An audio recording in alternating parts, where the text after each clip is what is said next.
Hello, everyone. It has been a good long while since I last streamed. And today being Halloween, and with the current pandemic happening, I thought today would be a great opportunity to stream my favorite video game series, Resident Evil, and do a marathon of sorts. Hey, Joe. Good to see you in the chat room. How are you?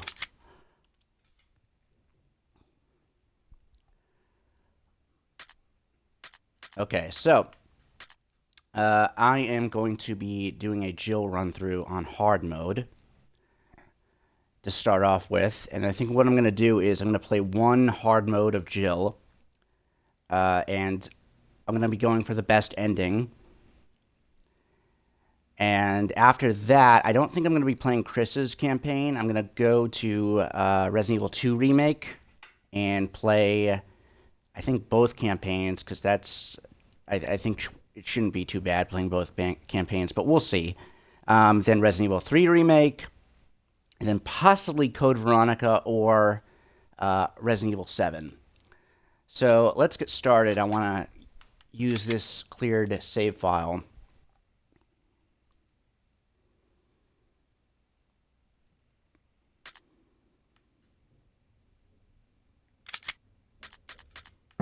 Resident Evil.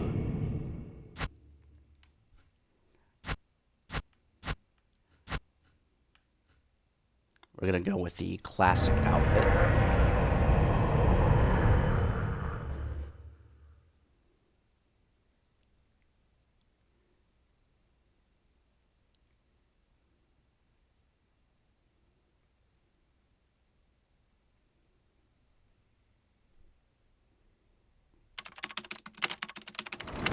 Alpha Team is flying around the forest zone, situated in northwest Raccoon City, where we are searching for the helicopter of our compatriots, Bravo Team, who disappeared during the middle of their mission. Haven't found it yet? No, not yet, Brad. Bizarre murder cases have recently occurred in Raccoon City. There are outlandish reports of families being attacked by a group of about 10 people. Victims were apparently eaten. The Bravo Team was sent in to investigate, but we lost contact. Look, Chris. Bravo Team's helicopter was a derelict.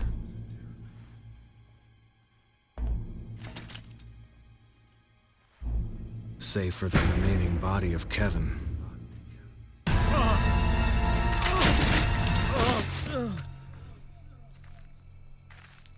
We continued our search for the other members, and it turned into a nightmare.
this way.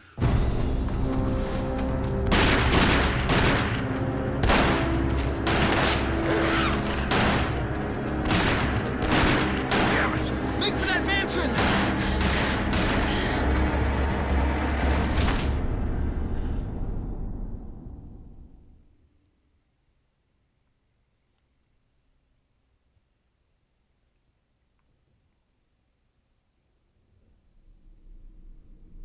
There are only 3 STARS members left now. Captain Wesker, Barry, and myself. We don't know where Chris is. What is this place? Not quite your ordinary house, that's for sure. Hey, Wesker, where's Chris? Jill, no! You don't want to go back out there. But we've got to find... What was that? Chris? No. Jill, go and investigate. I'm going with her. Chris and I go back a long way. All right. You two go. I'll secure this area. Stay sharp.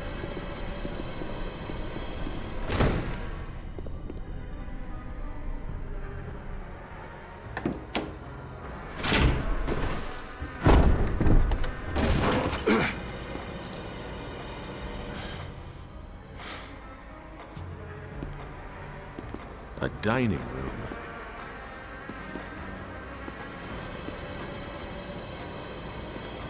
They kind of messed up. Oh crap! I have the infinite rocket launcher, which I'm gonna drop in the item box when I get a chance.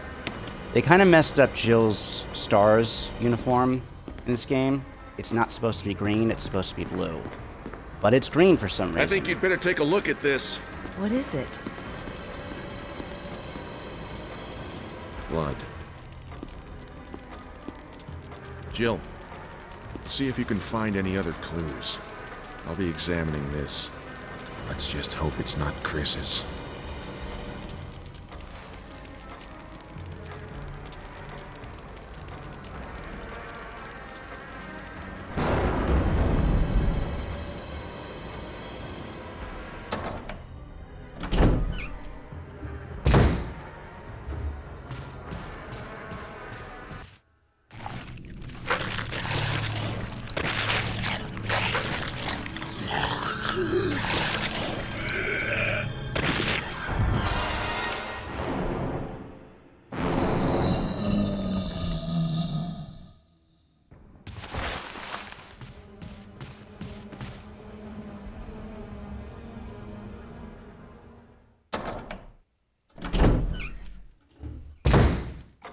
Barry! What is it? Look out! It's a monster! Let me take care of it!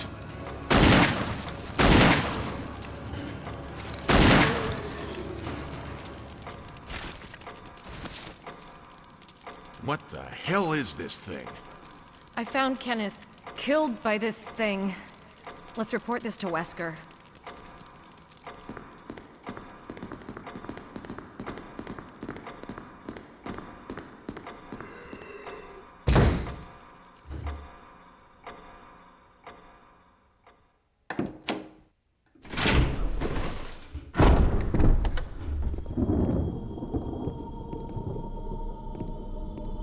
Wesker!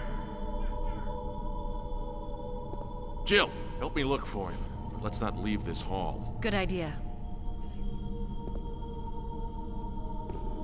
Okay, so the quickest way to do this is just to run up the stairs and then back down the stairs immediately. Barry. Any luck, Jill? No, nothing. What's going on around here? I can't figure it out. Same here. Chris and now Wesker. There's not much we can do. We can search for him separately. I'll investigate the dining room again. Okay then, I'll try the door on the other side. This mansion is gigantic. We could easily get lost. Let's start from the first floor. Okay. Oh, I almost forgot. It's a lockpick. You'd make better use of it. Master of unlocking. Thanks. I may need it. Listen, something happens, let's meet up in this hall. Got it? Okay.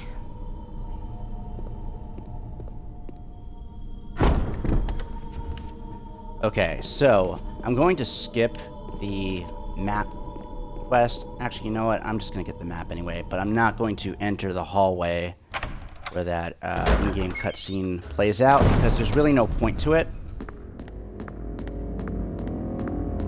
But just to quickly grab the map for the sake of it. Not that I need a map for this game. I've played this so many times I can't even tell you.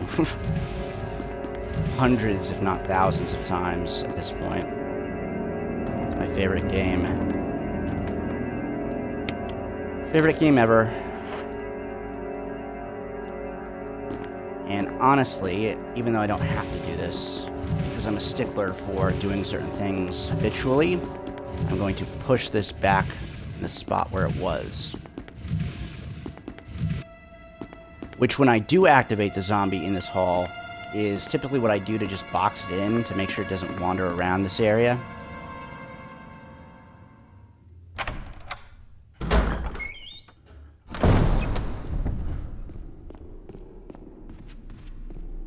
Okay, so first stop is we need to get the arrow.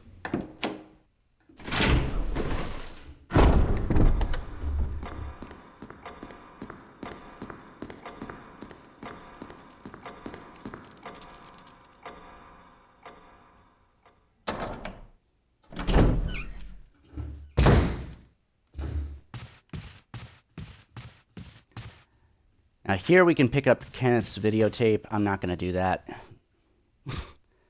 Because we don't get to view it until the very end of the game, and there's nothing useful on it.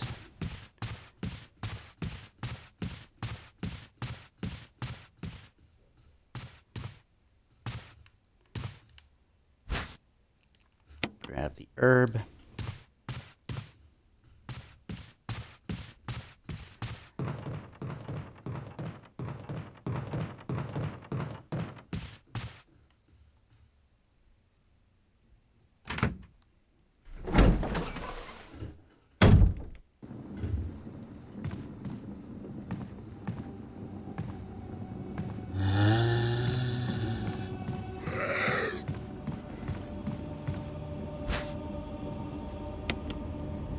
Go.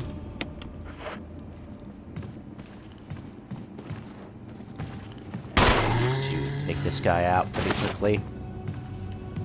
Grab the handgun magazine. Interesting that he went down in one shot. It's surprising. Of course, he's going to get back up.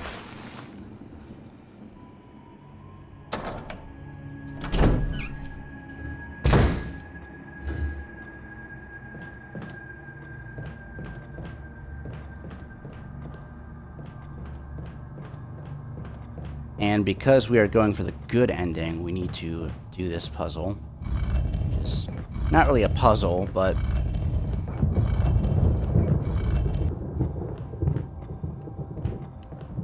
something we should do, or have to do really, to get the good ending.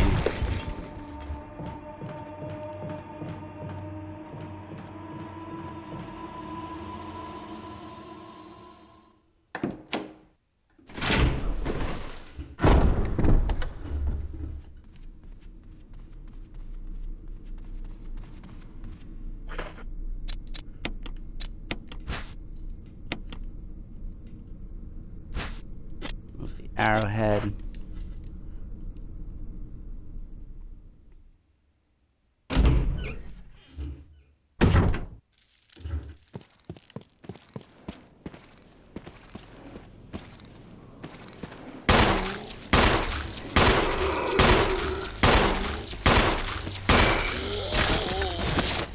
I didn't have to do that because the nice thing about this section is if we come back later, these zombies eventually will not be here.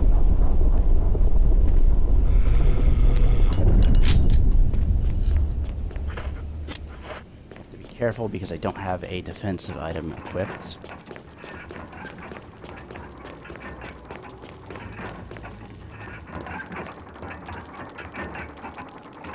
Might be one of the strangest rooms in all of Resident Evil.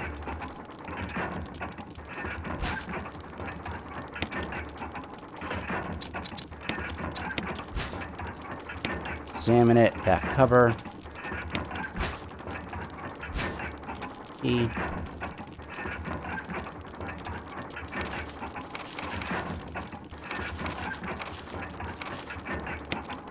I just skipped through the files at this point, but I gotta remember that there might be some people out there watching this that have never seen the files before.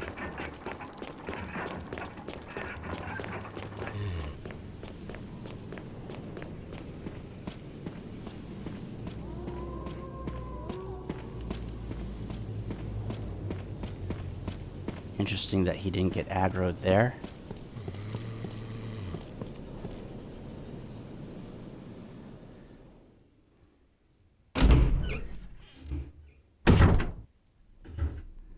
Okay, so now we can open up some doors. First one I want to open up is this.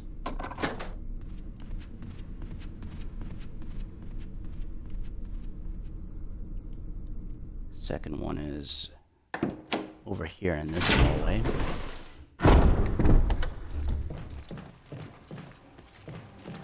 Oh shoot, and I realize now that there's one dangerous zombie turned on. So that will make this extra difficult.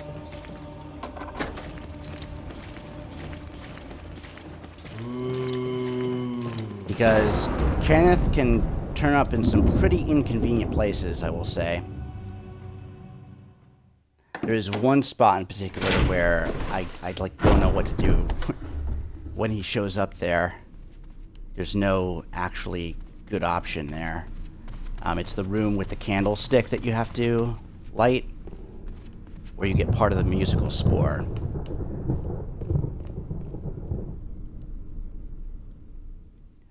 That room is so small that, like, you're kind of screwed if he shows up there. Because he'll grab you and that'll be an instant death.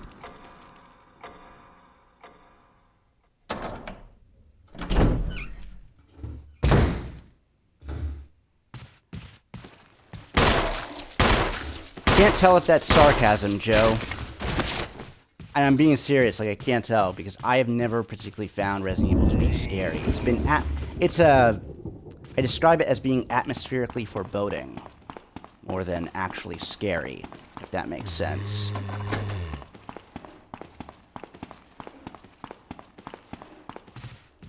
Use the key there. We don't actually need to go down there, though.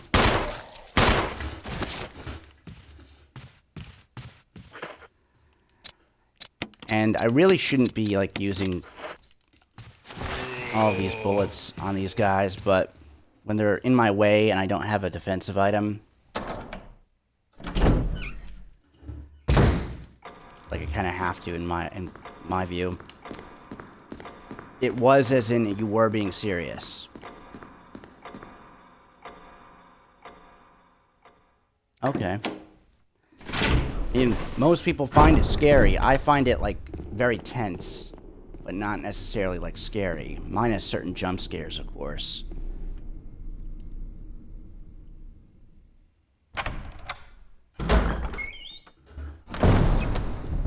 Okay, so this should allow us to get rid of the key once we unlock this. Always discard the keys once they prompt you to. Because if you don't, you will never be able to get rid of them in this game. You can't actually discard items. You can only put them in the item box. And although there's no shortage of item boxes, it's pretty annoying to have them take up an inventory slot in between item boxes.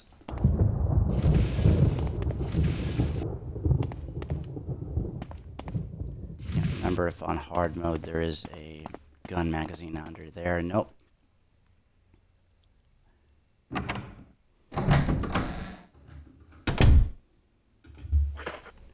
Let's see how I'm doing. Good.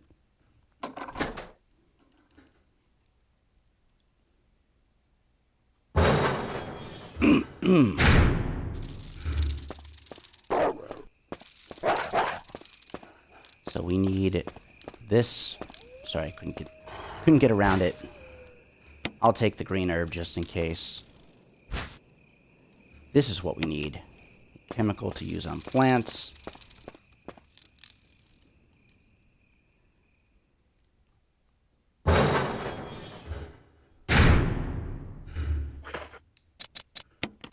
Joe, have you ever played this game, the original remake?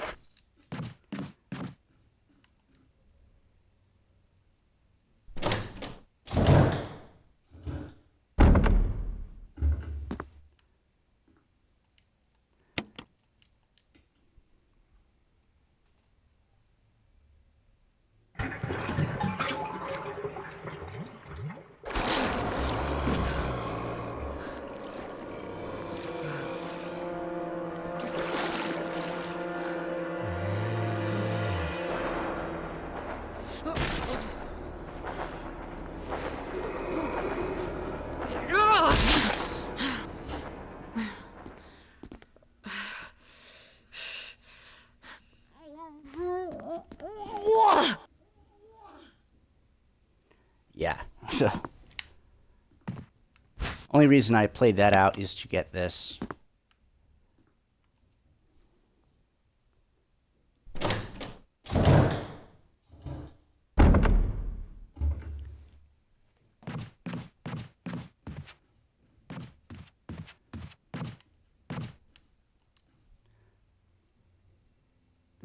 Ah, I see.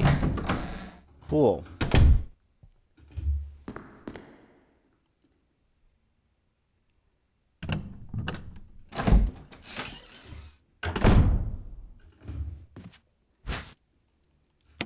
Okay, so now we're okay on defensive items. And we can grab the shotgun.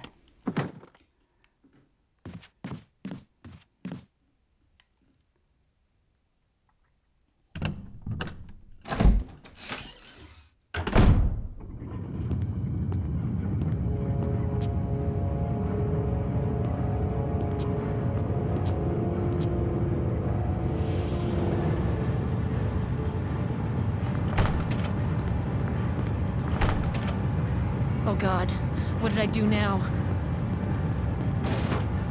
Wesker! Barry! Help! Jill! You in there? Barry?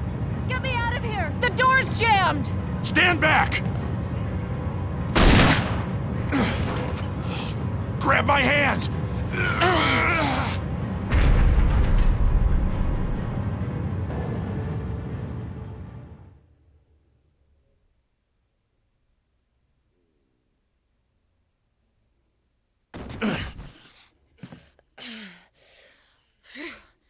Barry. That was a close one. A second late, you would have fit nicely into a sandwich. Really? You would have been a Thanks. Jill sandwich. But Barry, didn't you say you were going back to the dining room to find other clues? I'm glad and all, but why are you here? I just had something I wanted to check. Anyway, we should get back to searching for Wesker and Chris. Thanks, Barry. I owe you one. Don't mention it.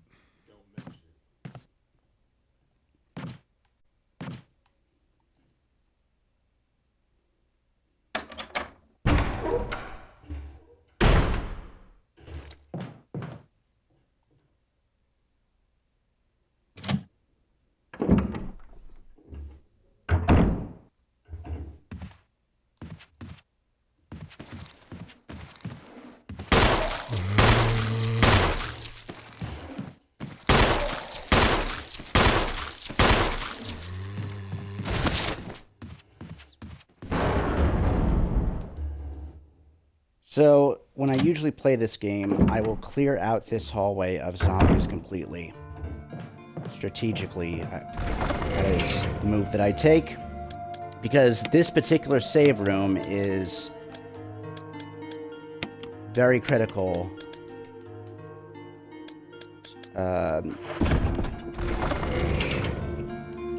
Yeah, it's critical. Reason being is, if you actually look at the map of the Spencer Mansion and all of the surrounding areas that you explore, This particular save room is like the midpoint. So if you look at this, we are here. And I don't think I can show you just yet because we haven't unlocked any additional areas, but there's an area out back that we're going to be exploring pretty soon that is nearest to here. And so if you actually work out the geometry of this place, this is the central save room that's kind of like the easiest to access consistently. So before saving, I'm just going to attempt to burn some of these zombies after downing them so that they don't come back as crimson heads. This one got right back up. Enough.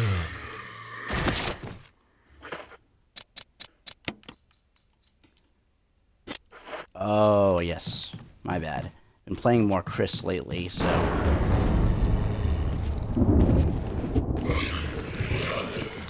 So sometimes, in fact, oftentimes, if you skirt the walls, like if you hug the walls, it'll help with, like, dodging zombies. Not always, but just like there.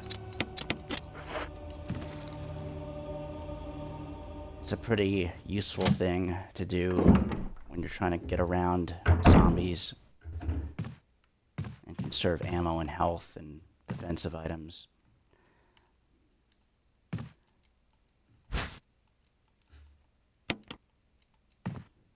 that. Reload. We need the dog whistle.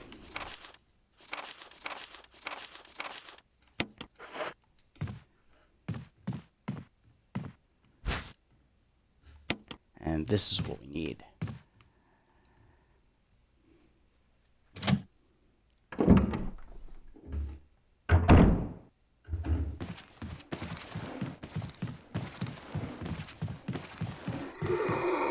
Now we can burn it.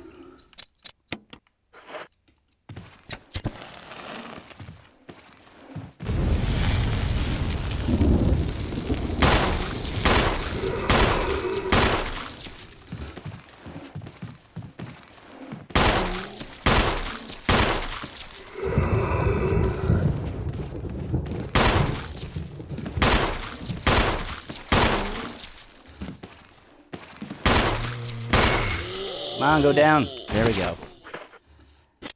On hard mode, these guys are real bullet sponges.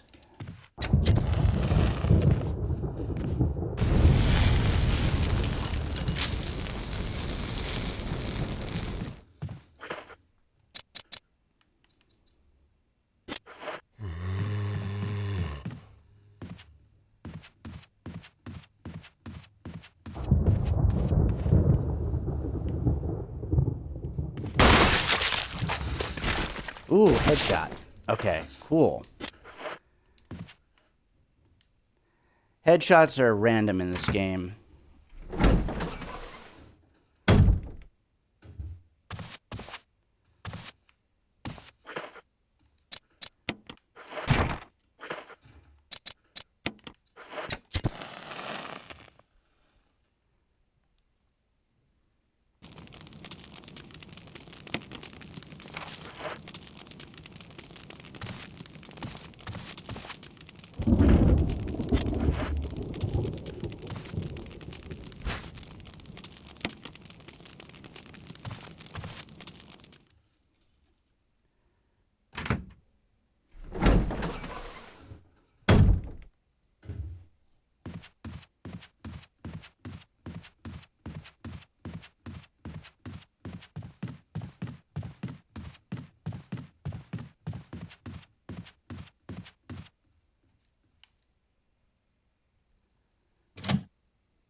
Okay, so now I'm gonna put the fuel canteen away.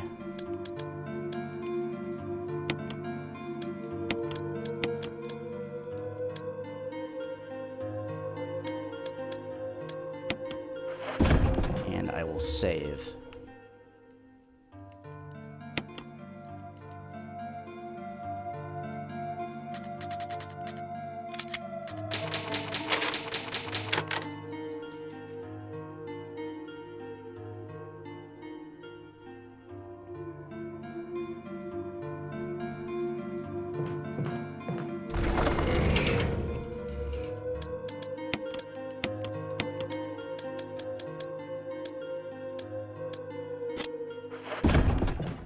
Should be good.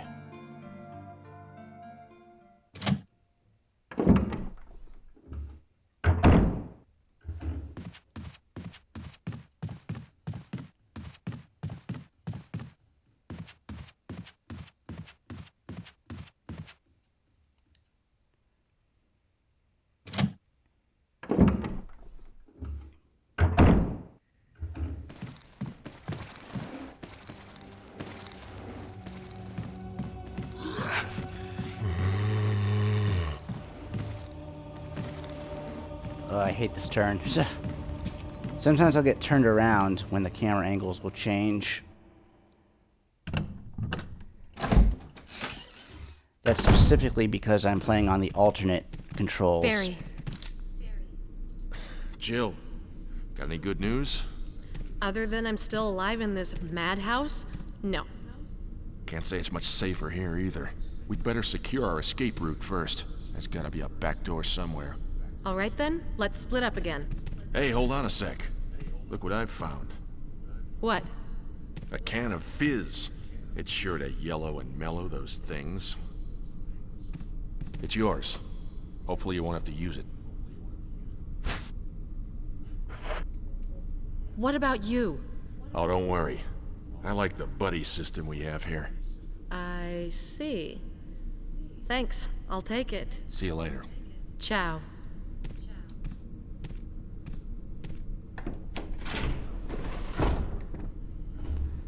I only found out a few years ago that there's a way that you can basically not have that cutscene play out.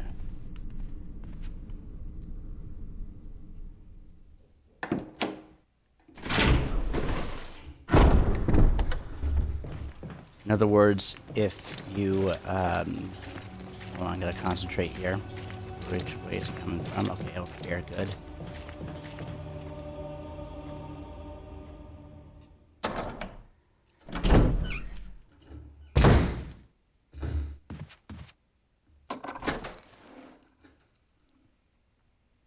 If you use the broken shotgun to negate the trap, that cutscene will not play.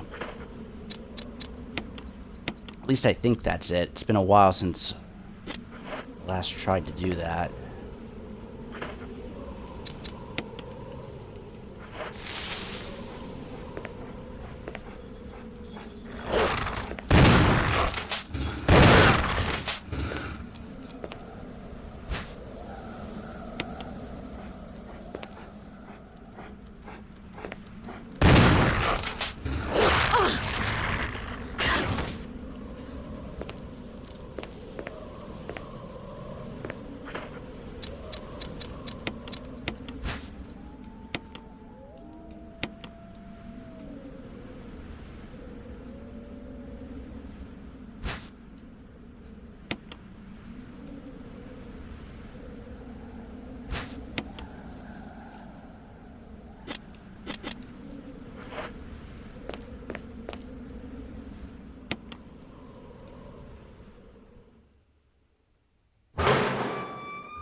So I'm going to box this because we don't need it.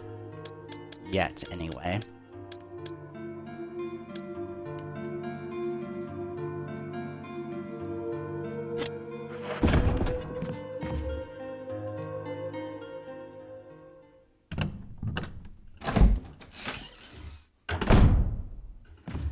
we are going to go get our second key.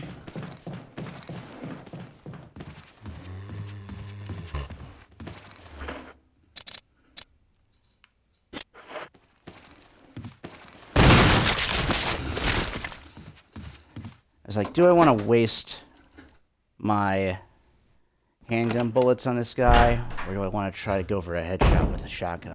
Like, it's one shotgun shell. I'll get more. It's early.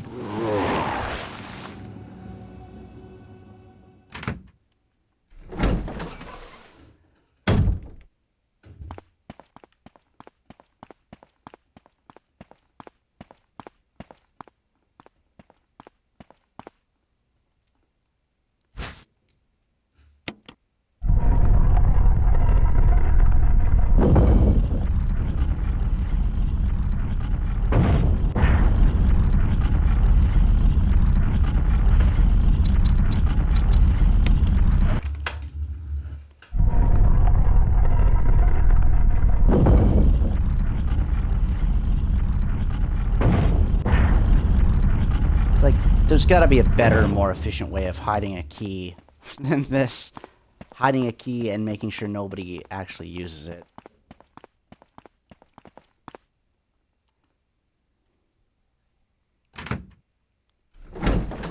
Like, even if you were a person who was inclined to make something like this to protect a key,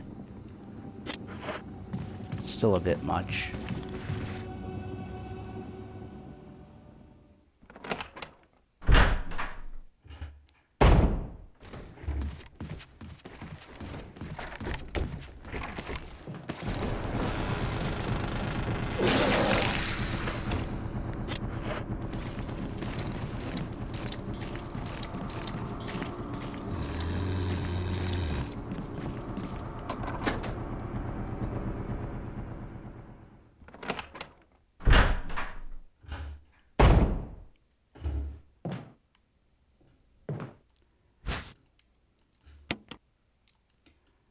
There's the broken shotgun. Obviously, we don't need it because we have the functional one.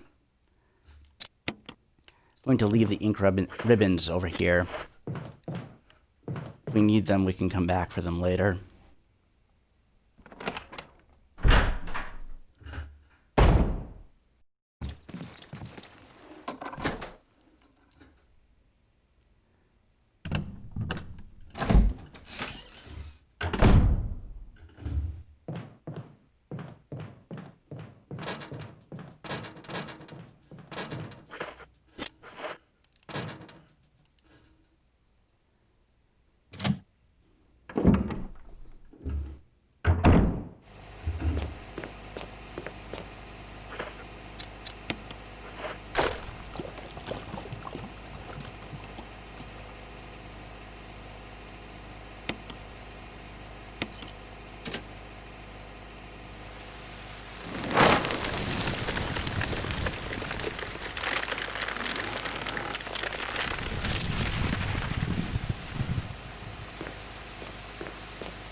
Just want to do this part of the puzzle right now, since why not? And it can grant us some shotgun shells, which will be very useful.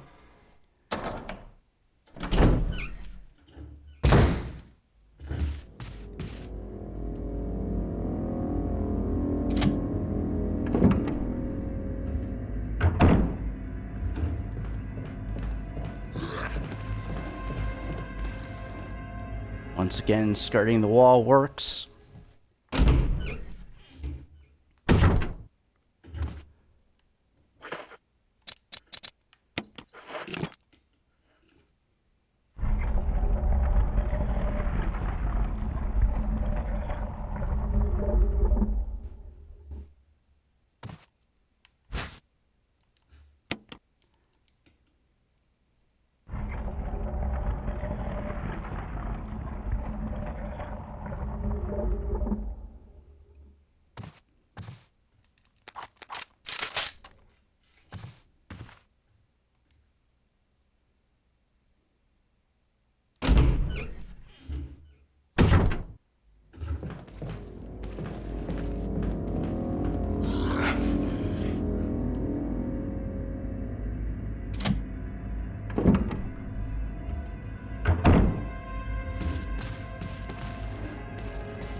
Didn't get the headshot there.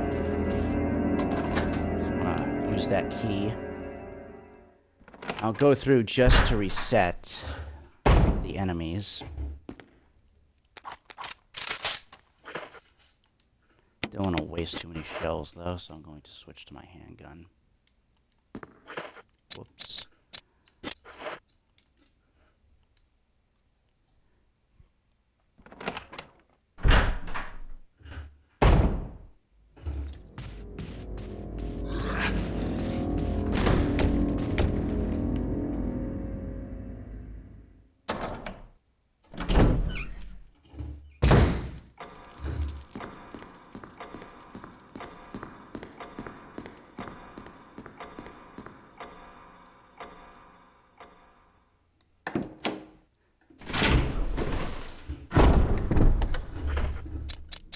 So of all the keys that you get, the armor key here actually opens up the most doors in the mansion, I believe.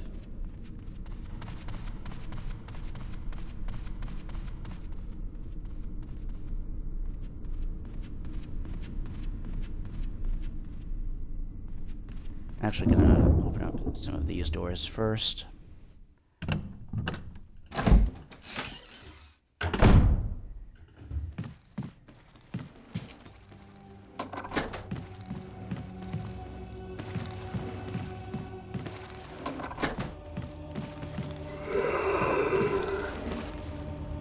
Oh no, got me in the back.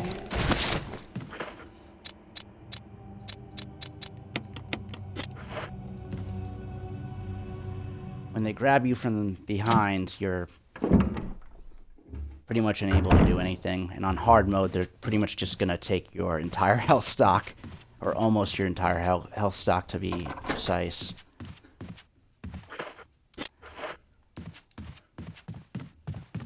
So it's really important not to let them grab you from behind. So Barry will leave you some bullets at this juncture of the game. And on Chris's playthrough, it's Wesker who does that.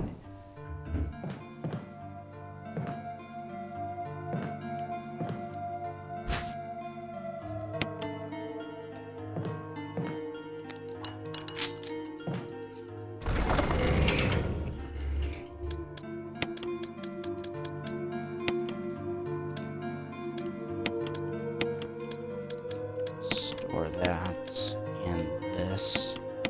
Although, actually, you know what? I'm going to keep the lighter.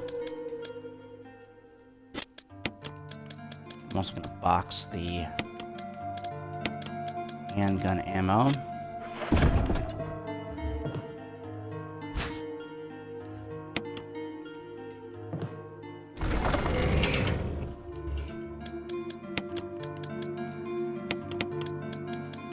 And just to be safe, I am going to save.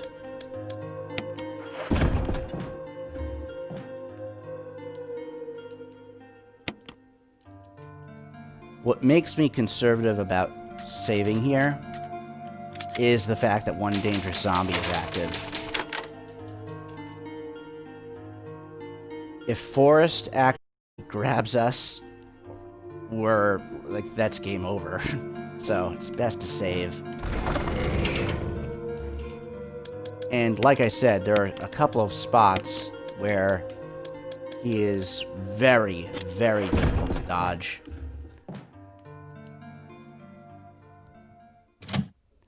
I can't remember whether or not, and you would think I would know this given how many times I've played this game. I'm pretty sure this door over here is still, you only get one chance to go through it. Yep.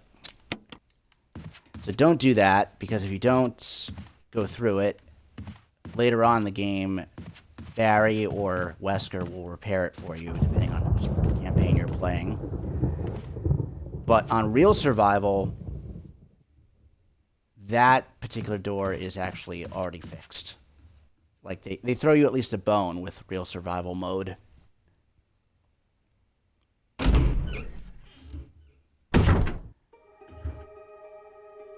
This track is my favorite track in the game.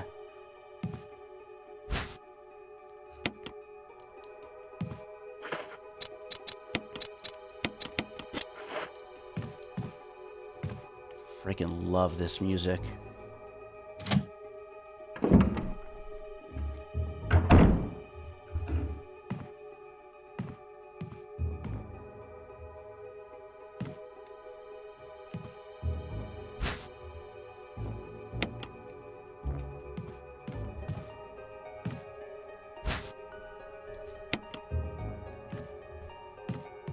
I'm actually going to go back to the save room first and box some of these items.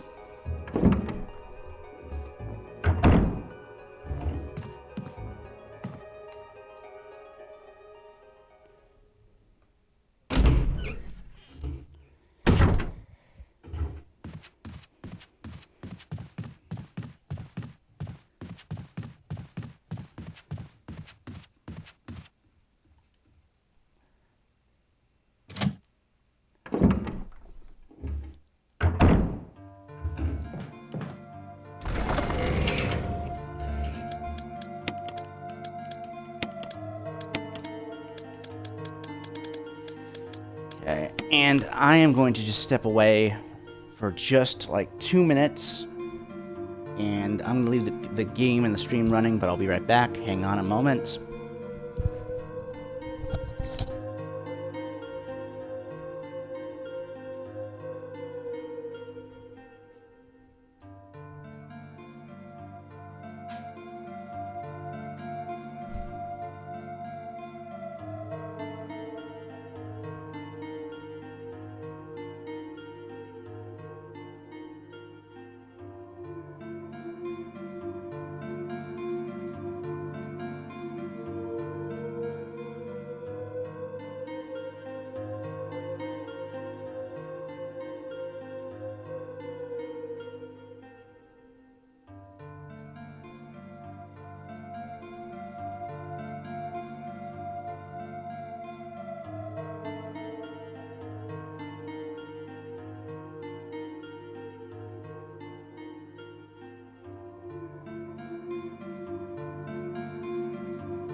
Okay, I am back. Sorry about that.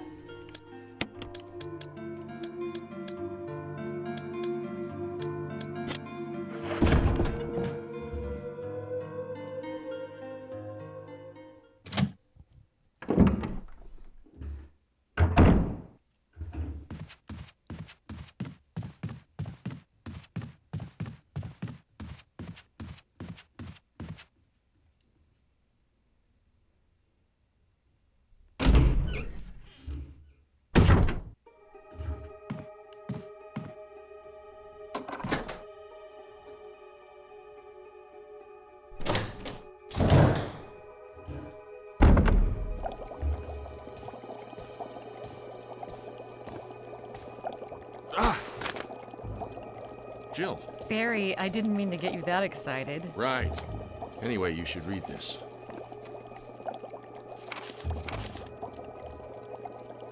Top part of the page is torn off. What do you make of it? Well, I guess we were right about this mansion being quite unnatural. You have a way with understatements. Where's the part that's torn off? Well, my only guess is that it was the most important part, and somebody didn't want anyone to see it. Let's continue our investigation.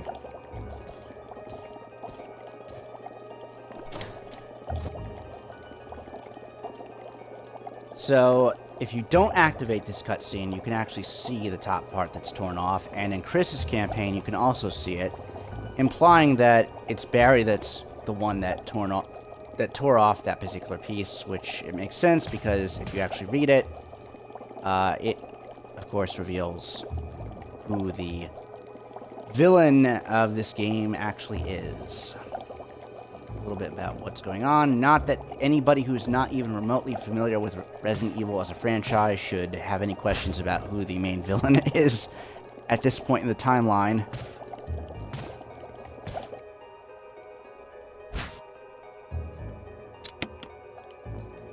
Leave that there. It's this one I want to take first.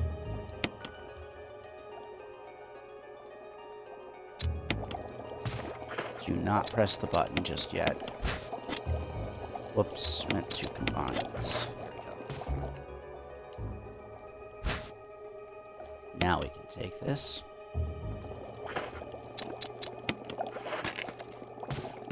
Put over there.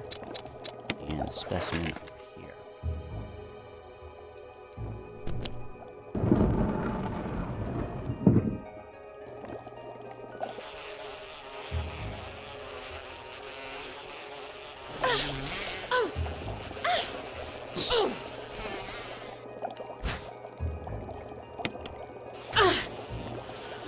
Ooh, that had to have hurt. I've never got stung by them before, actually. That's the first time that that's ever happened. For me, anyway. Looks like we're fine, though. Those bees are based on a specific type of Japanese bee, which are gigantic.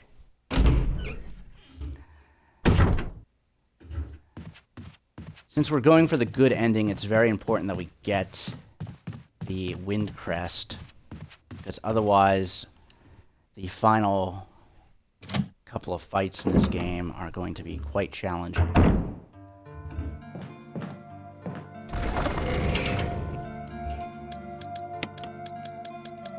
Don't need it just yet.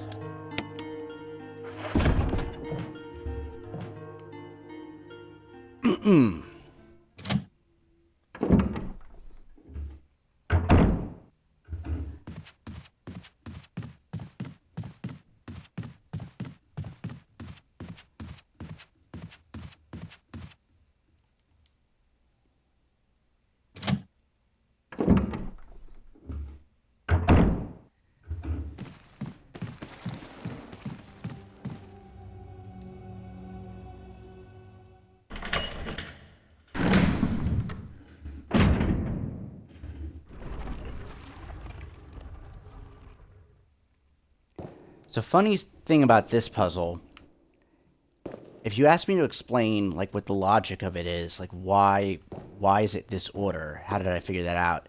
The answer is I have no idea. I never quite figured out, like, what this was getting at, this particular puzzle. I just know from experience. Even then, I sometimes will mess it up. But I won't this time, because I did it correct the first time. I always know it's the sword guy over here that has to move into place. And so I always get this correct. It's just a matter of, do I push this one or this one first? But I usually am able to do it correctly just because I know there's a diagonal component to it.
Richard! What happened? You're wounded. This whole place is a killing zone. There are monsters. What did this to you? A big snake. And it had to be poisonous. Poisonous? Richard, hold on. Bring me serum. I saw some, but didn't bring any. I'll go and get it, okay? You're gonna make it. Thanks.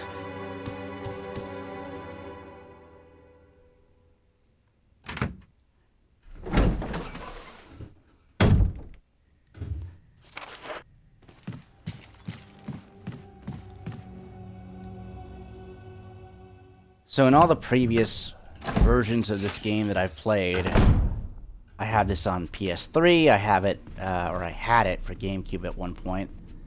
I thought Richard was like shirtless, because the color of his shirts is the exact color of his skin tone.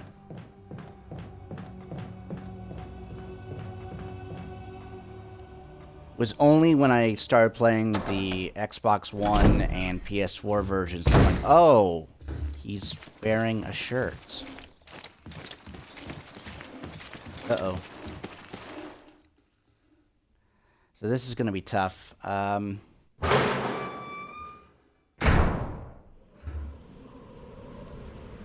want to save Richard. 'Cause that'll help us grab a new item. Okay, good. Dodged him.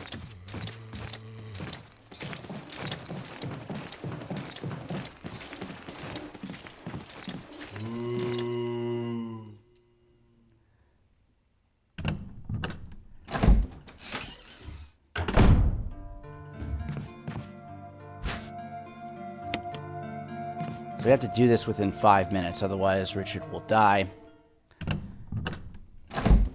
Which sometimes, if you're trying to be strategic, letting Richard die can be actually a good thing, depending on whose campaign you're playing.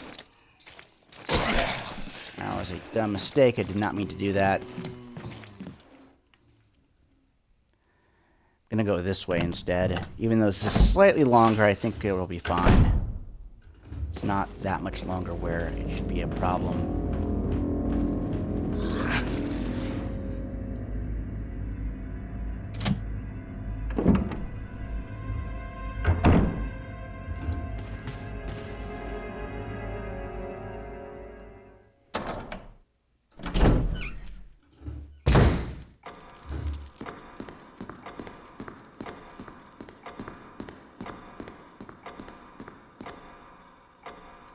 if you're playing Chris's campaign, letting Richard die actually can be advantageous because it allows you to partially, and I do mean partially, skip a boss fight later on in the game. It's not a complete skip, though. It's the only caveat. Is that you do actually still need to fight this particular boss, but it takes less damage to actually kill it if you let Richard die.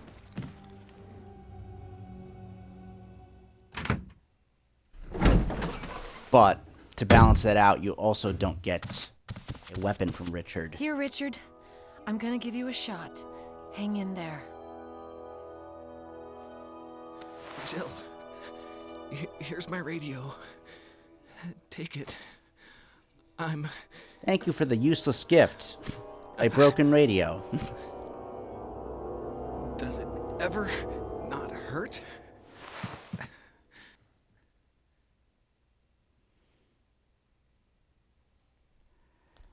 Okay.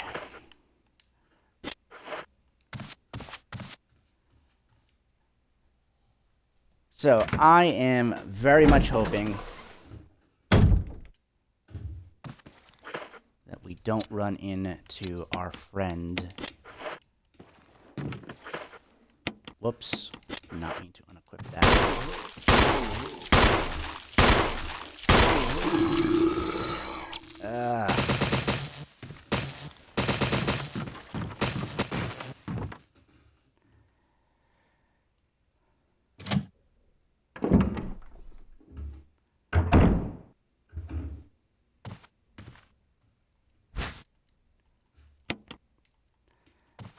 Let's hope we don't run into Forrest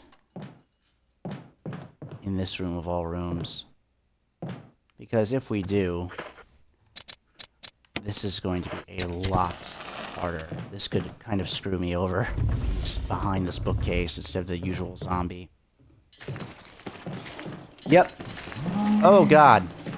Oh, that was just pure luck.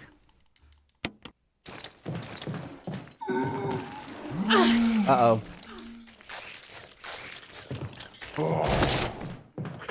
Oh, we lived. I thought if he gets you, you're dead. It's pretty rare that I get grabbed by him, which is why I'm like I wasn't certain of it. If you shoot him, you're dead. That one's 100%, I know. But I thought if he actually grabs you, you're basically screwed. So good to know that that's not the case. That actually makes that room not as cruel as I originally once thought it was. Oh, man.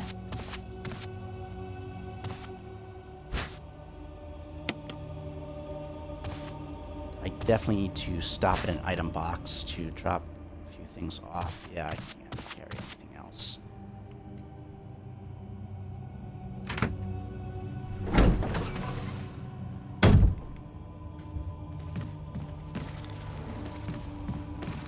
The last time. Oh, gosh. Getting grabbed left and right now.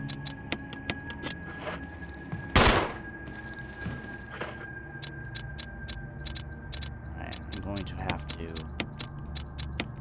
risk a shotgun.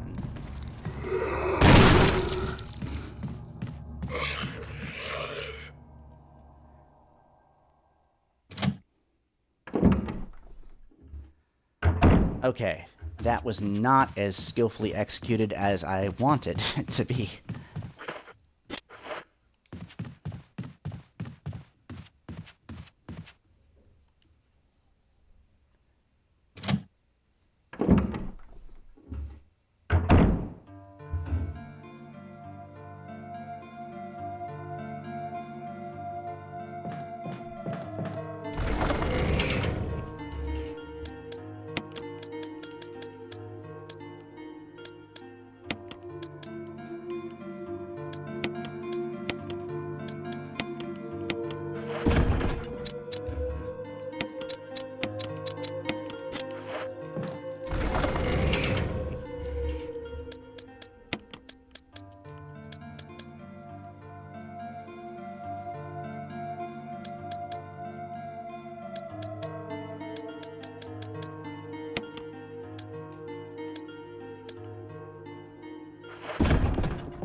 Oh!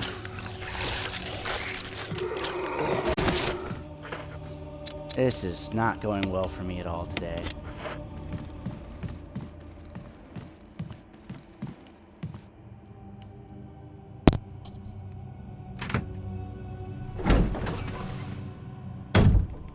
Usually I get rid of these 2 zombies. I don't want to bother doing that just yet.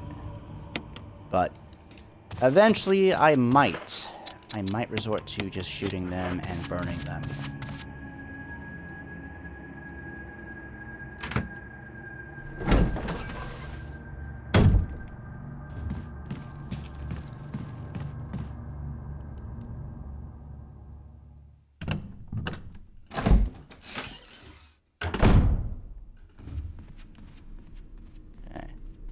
A room we can unlock over here, and we should be able to obtain a grenade launcher.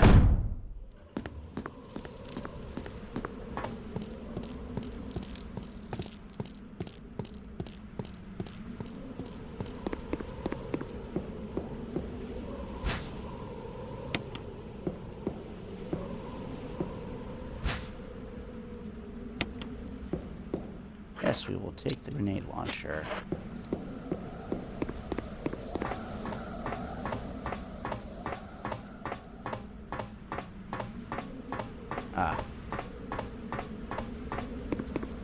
On other difficulty levels, there are herbs over there.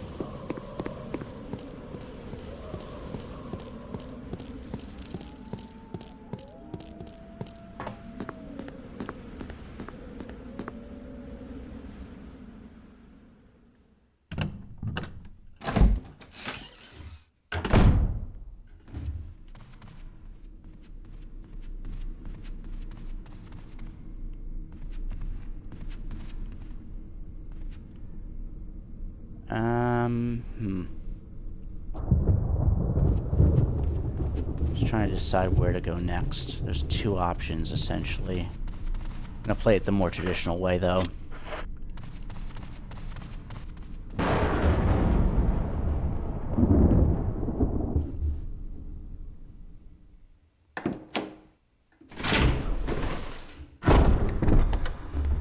Okay, so there is a slightly annoying aspect to this in which we have to go through that hallway, or this hallway up here, 3 times. Just because I don't have the necessary space in my inventory.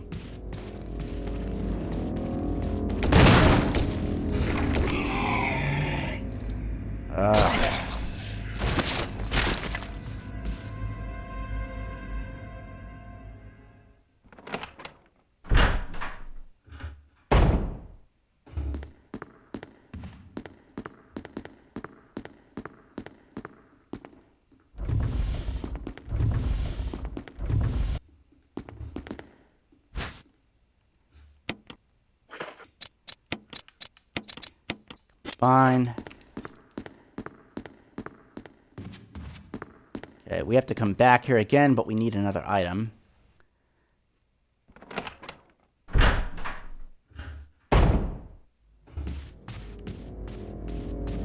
Thankfully, I finally downed that guy, but he will come back as a Crimson Head, which is not good. But the good part is he's always going to spawn in that area, and we never have to go down that hallway in that direction ever again.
this is a file. This backstory was not in the original. I am happy it's in the remake, though, because it really fleshes out this mansion, its history, and almost makes it become even more of a character in the game itself.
Whoops.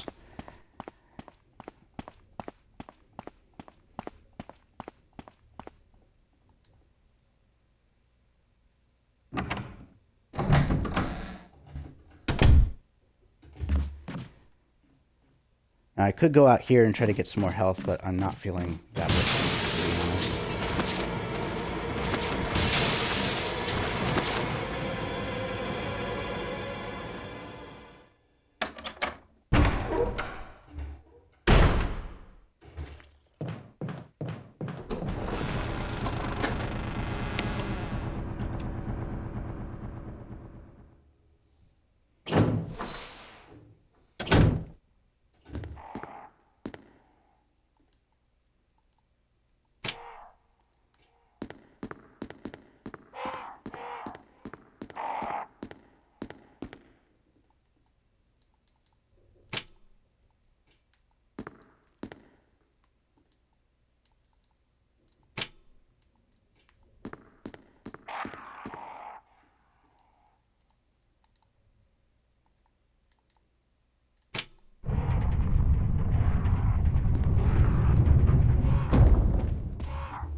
I honestly just want him out of the way.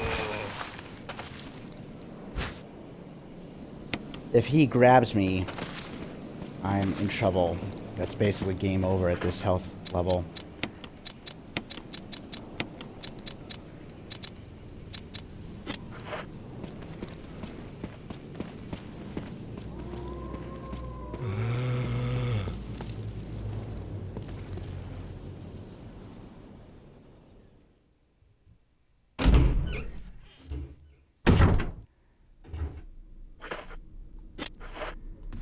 Okay, so the question is, do I risk it and not save before this next fight? Or do I risk it? Well, sorry, did I have that back? I had that backwards, Doe. Do I risk it and not save before this next fight, or do I not risk it?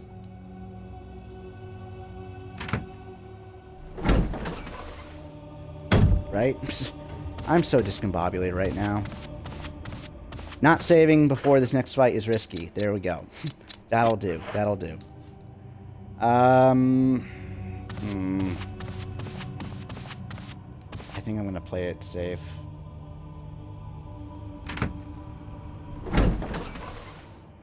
See if I can get a headshot and get rid of these zombies.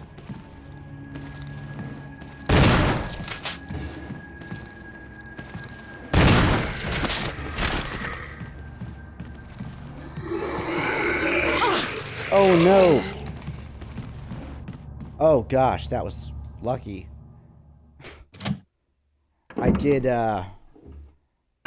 wiggle and press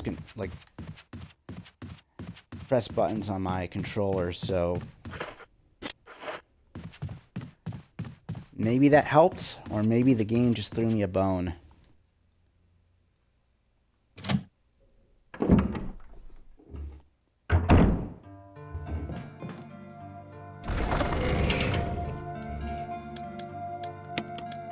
Okay, so we won't... Well, actually, you know what? I'm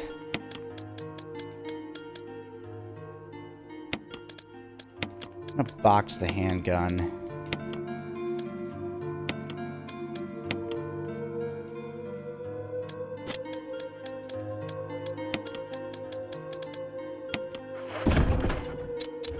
Just wanna heal up.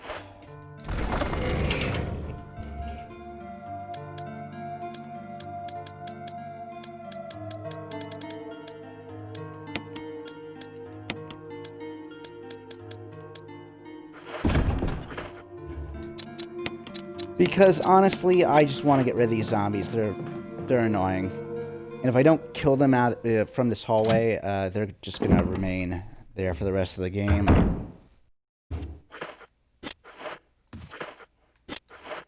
Right? Yeah. Sorry. Okay. So I'm gonna get rid of them.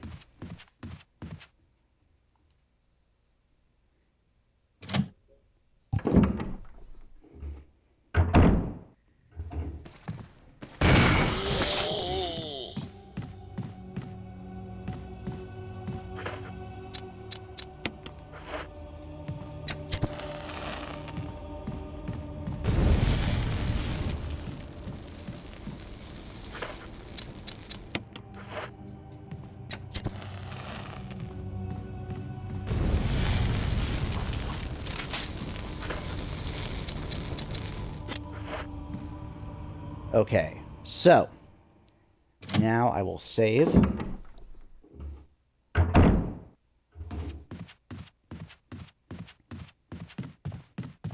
Because we are coming up on not really a boss fight, but a pseudo boss fight in a way.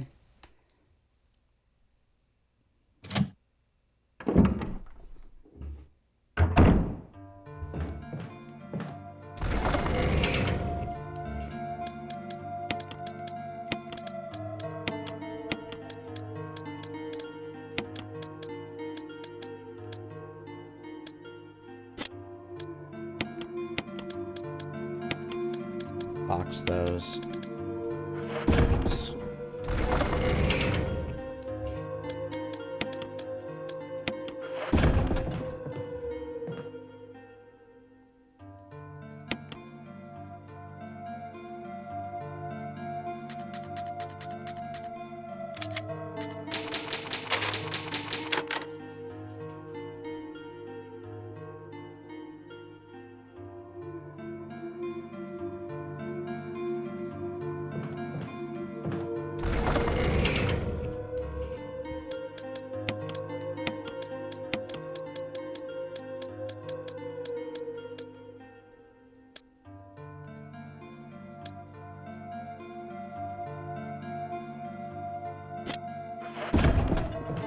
Should be okay.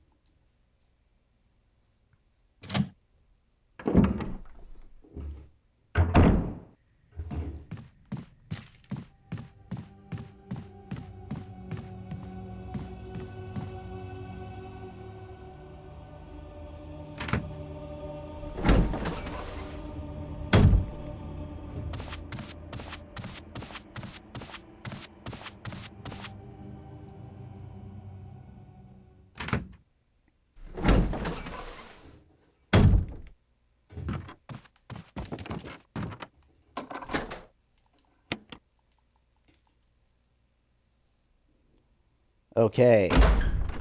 Our first encounter with Yawn.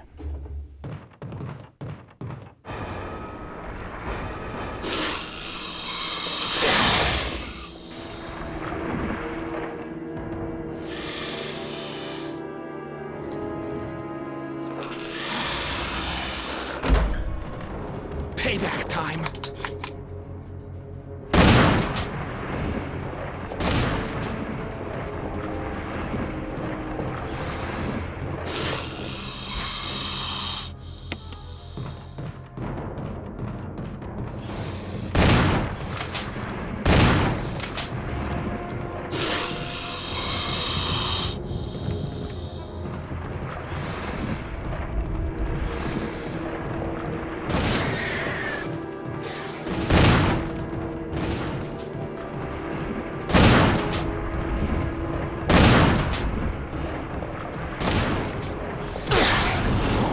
Oh, God! He poisoned us. I was hoping not to have to bother with it doing that.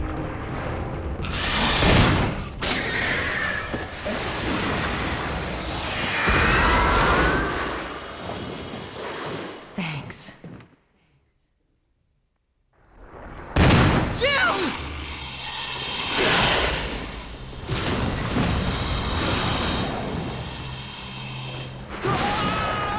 Richard!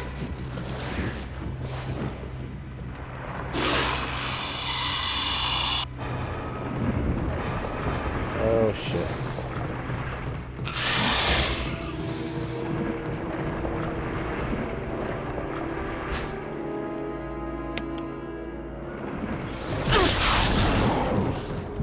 God damn it.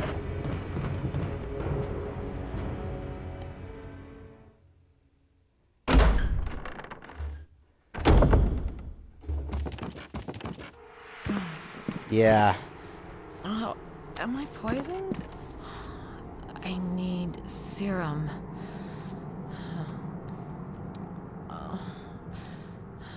Am I poisoned? I would think that that would be pretty clear,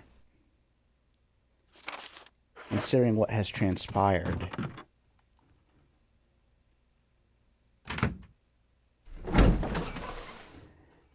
This is just sheer annoyance in my view.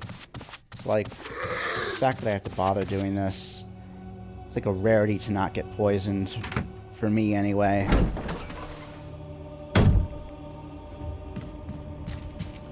All I needed was one more hit.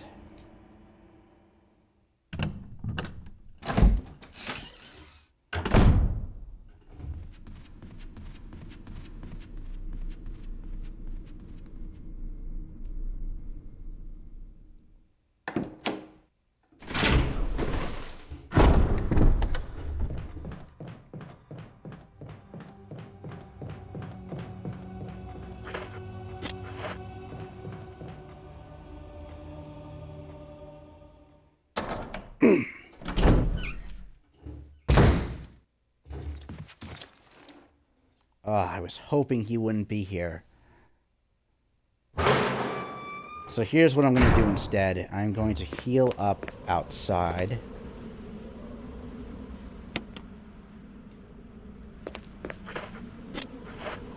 Still poisoned. Let's see. Yeah, okay. But if Forrest grabs me, I should be able to live.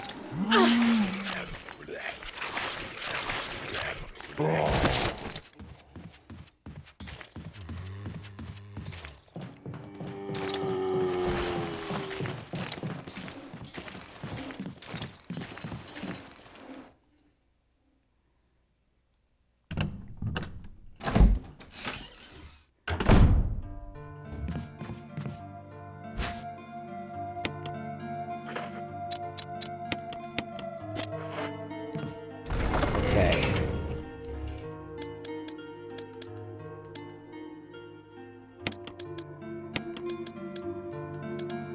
So, should be good to start the next phase of the game.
Oh shit.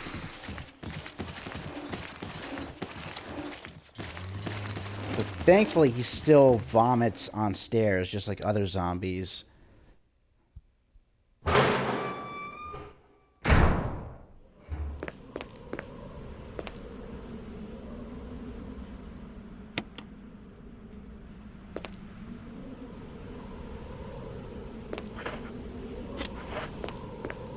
Okay, sweet.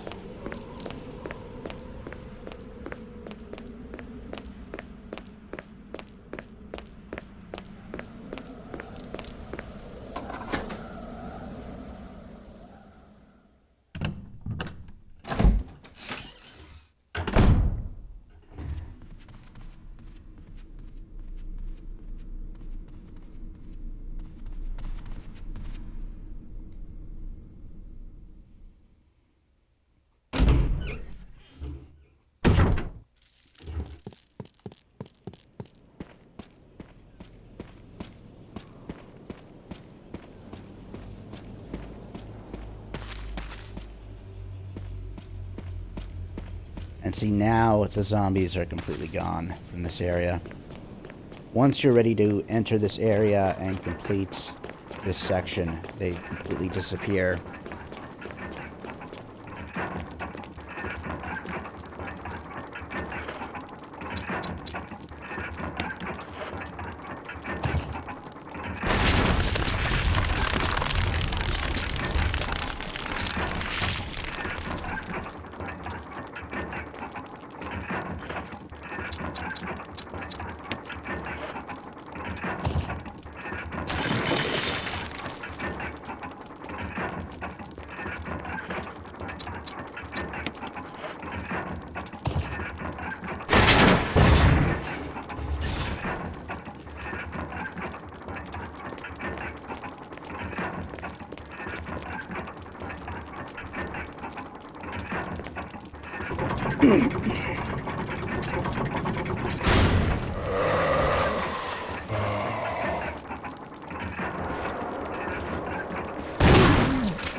That was it?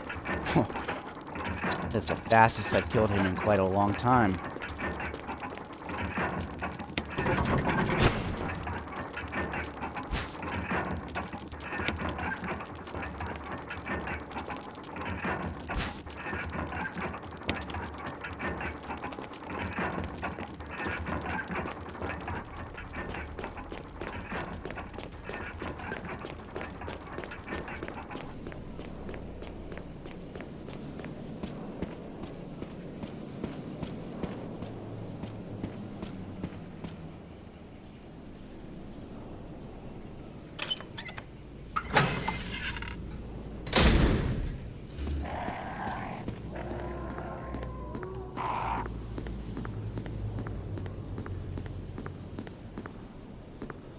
Oops.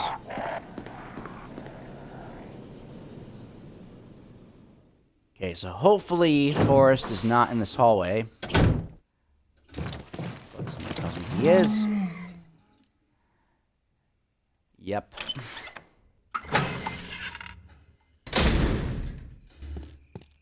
Perfectly fine, though.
goal is to get the dogs to be facing away from one another.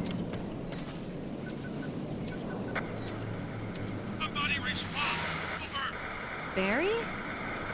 Monster! James! Gun? Ineffective! It's it! Stay away! Forest outside mansion! Stay! Hey!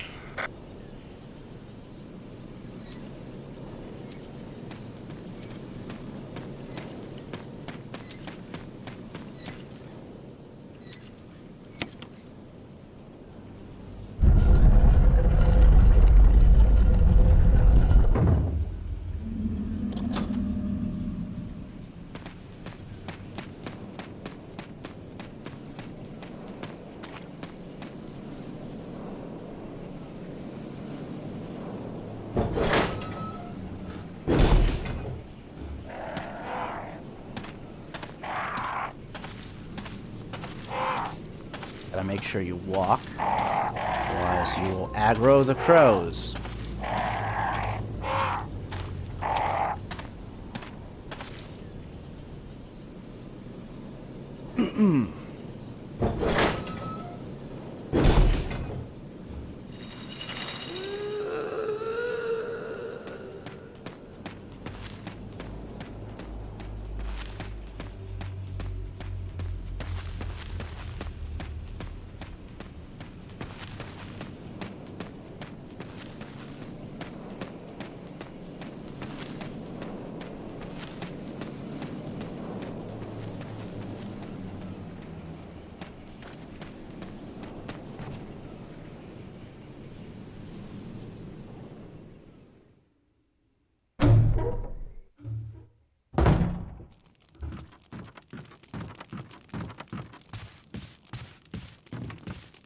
Whoops.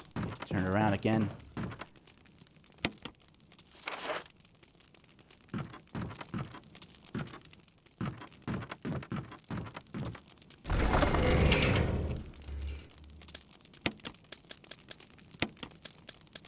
Box this and this. And honestly, I'm also going to box the grenade launcher.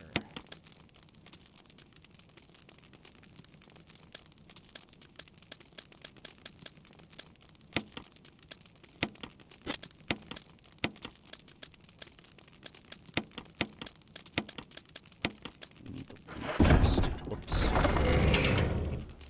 Misclick.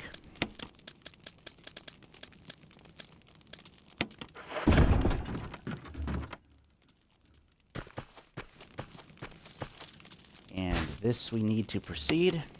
Crank.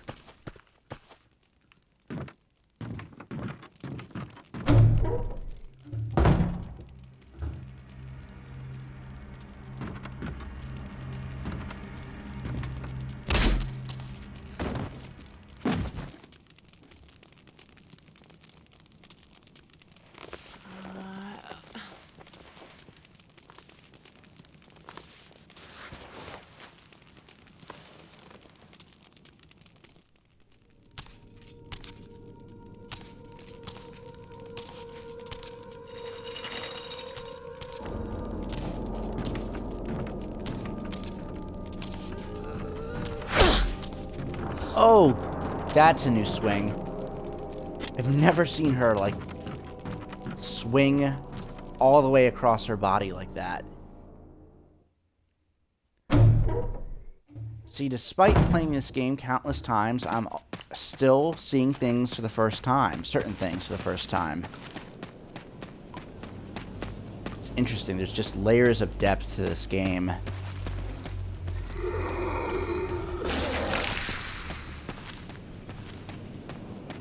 The first time I played that section was, like, really, really scary. I will say I got scared with that part. It's very, very unnerving.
anything.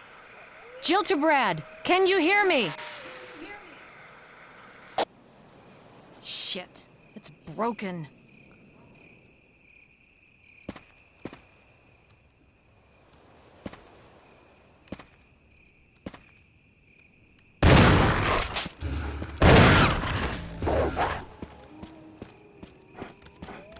Just wanted to get rid of one of them. That one that's hugging the fence, the long end of the longer fence of the two, is the more annoying one.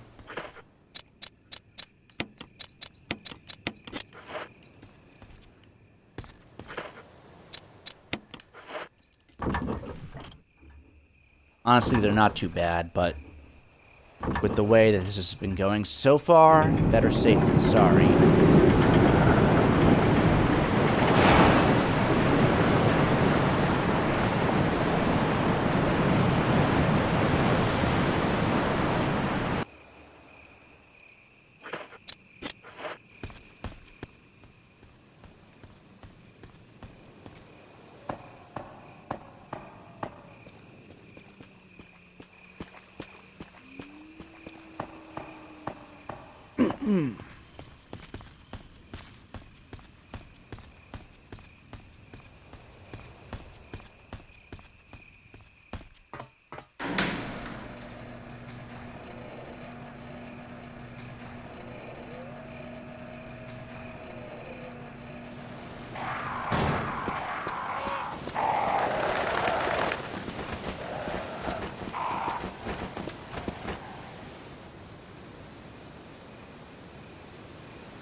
Box the crank.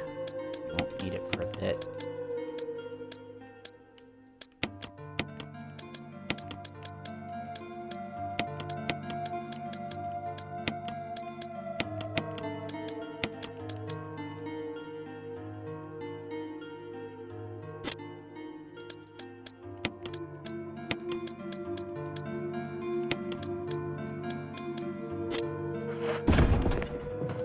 Okay.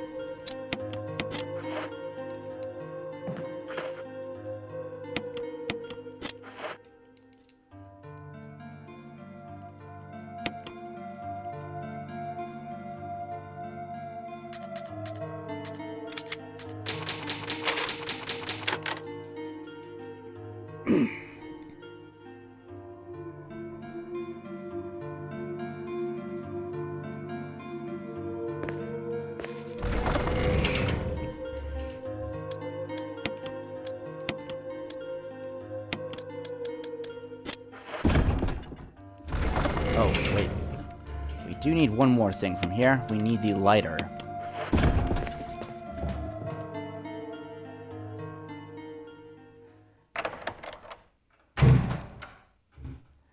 So this track playing in this hallway here is my second favorite music in the game.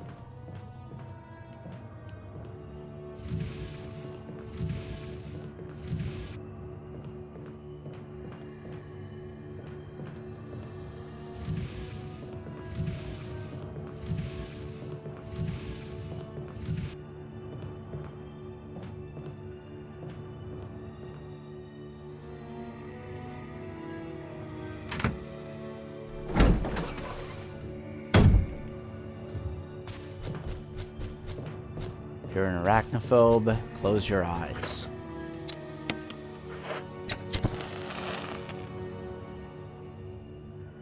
So just to make it easier on myself, I always take a photo now that cell phones are ubiquitous.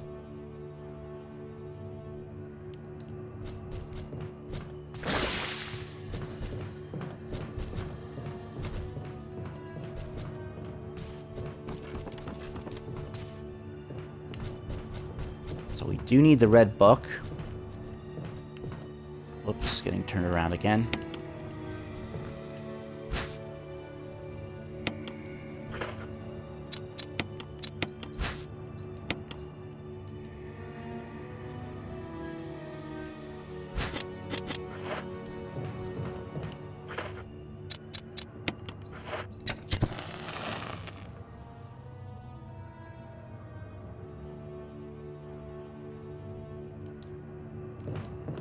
Honestly, the puzzle that these colored lamps are involved with, you can actually just guess it. Honestly, if you know what you're doing, if you've played this before, there is a pattern to this that never changes. There's two parts to it. The patterns on the lamps will change, but the numbers that they're associated with, which are the numbers on these billiard balls, never change. So if you just input combinations of 5, 6, and 3 over and over again, eventually you're going to get it. But to save time, you can do that. Honestly, though, in the long term, it doesn't save time. Because the time that you use to light these lamps in here is about the same amount of time it would take you to just guess the answer to that puzzle. And you need the book anyway, so like you might as well just do the lighting of the lamps and fire mellow.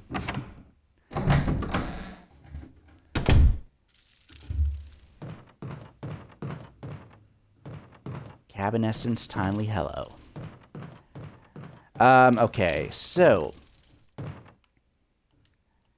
grab the map and do not press the prompt button when it says there's a hole in the wall. Just click like the cancel button.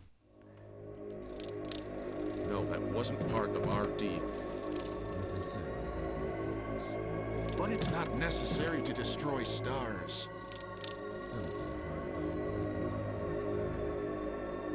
What about my family?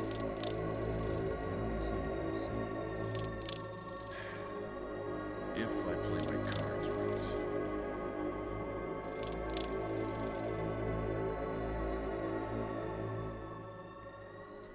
It's so interesting. So I usually play this with surround sound on, but actually hearing it in headphones, you can kind of tell that that's Wesker talking on the other end to Barry. Like, that's clearly Wesker's voice. It's not 100% certain, but it's, like, close enough where, like, yeah, that's probably Wesker. Again, something I never noticed. I rarely, if ever, play this game with headphones on. Barry, I heard someone talking. Oh, you heard. I think age is starting to take its toll. Talking to myself is becoming a bad habit. Talking to yourself? You all right? What's gotten into you? I'm getting you worried, aren't I? But don't, I'm all right. I guess this creepy mansion has gotten to my nerves. Anyway, I think I'll go outside, get some fresh air for a change. Don't worry, I'm just going to get some fresh air. If I'm lucky, I'll get to waste some monsters along the way.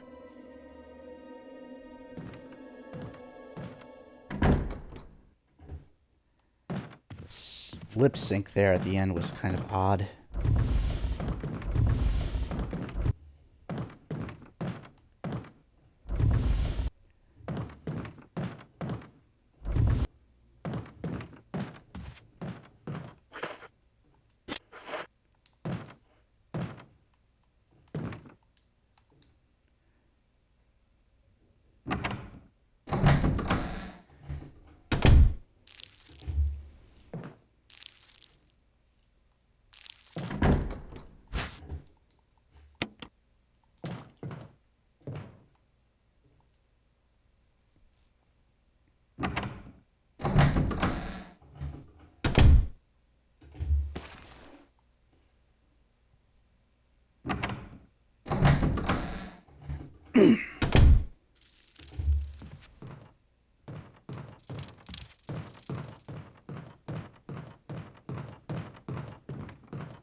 It's also interesting with that Wesker bit.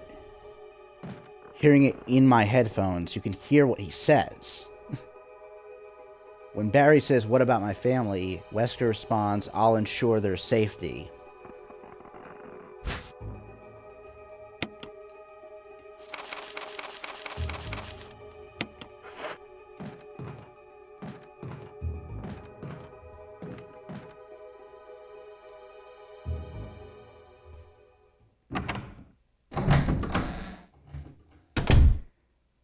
It's probably not audible at all to anybody who's just watching this live or through playback on my YouTube channel if I post it there, which I think I probably will. But believe me, that is what he says, and it's easy to make out when you're wearing headphones. But nearly impossible to make out otherwise. Like I said, that's the first time I was ever able to hear what he said. And I've played this game hundreds, if not thousands of times.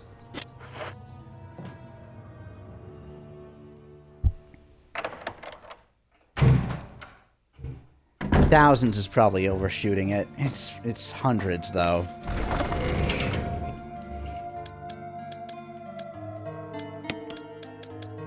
So we can get rid of the book. And this self-defense gun, I almost never use this gun. But I'm still going to box it because it can come in handy a little bit later in this game. But I usually don't ever bother with it.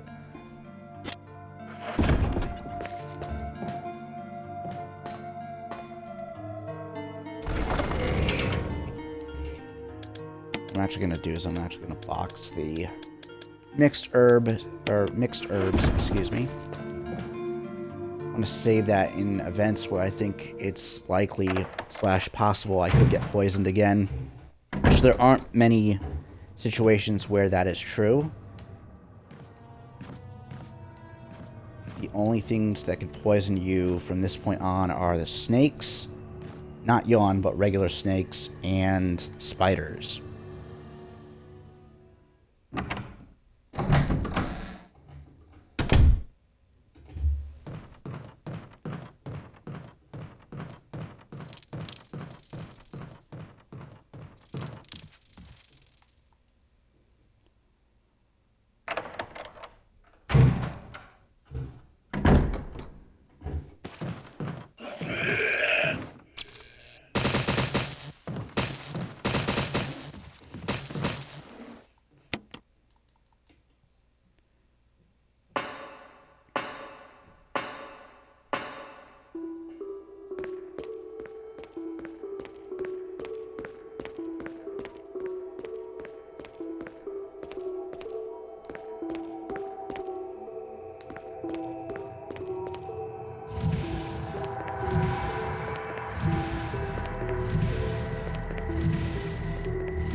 Crate puzzles.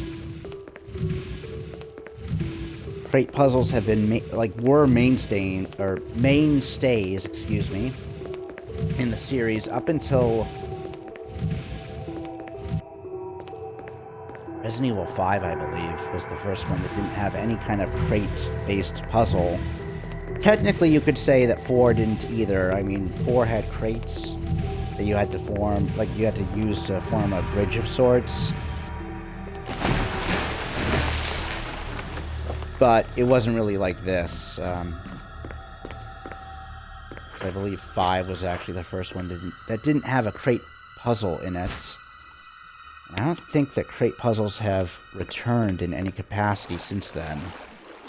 Which, honestly, that's perfectly fine by me. They are just annoying, actually. More than anything.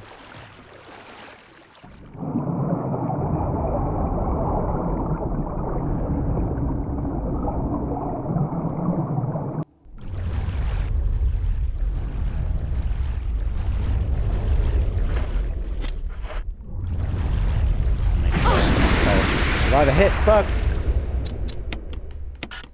It's not what I want to happen. Because they will get you.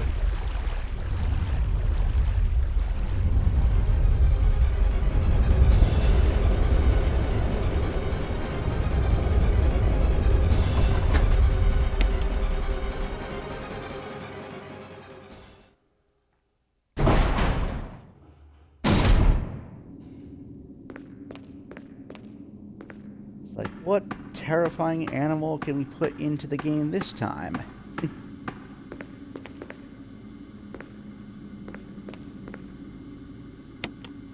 Not that we need a map. I just do it for completionist purposes. Valve number 1. Okay.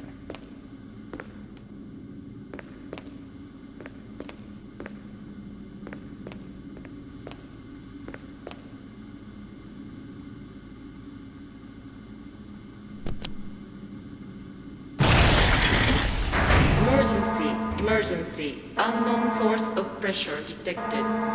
Locking all doors to achieve maximum safety.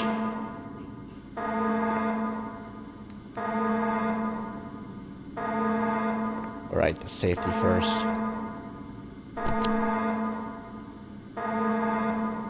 Reaching 30% of pressure threshold.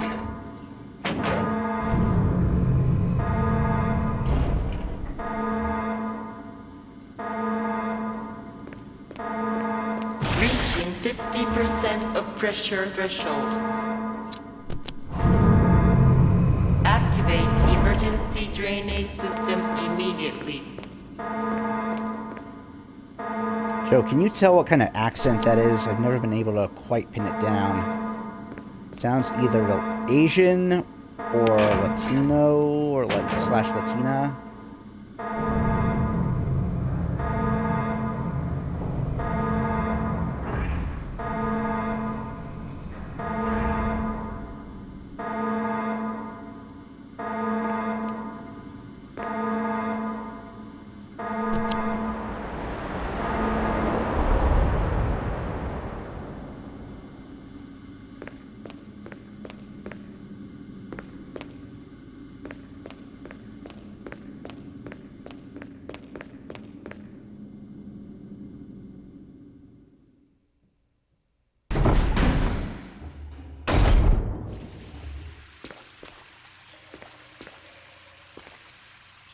So over here we get some very talking way too fast.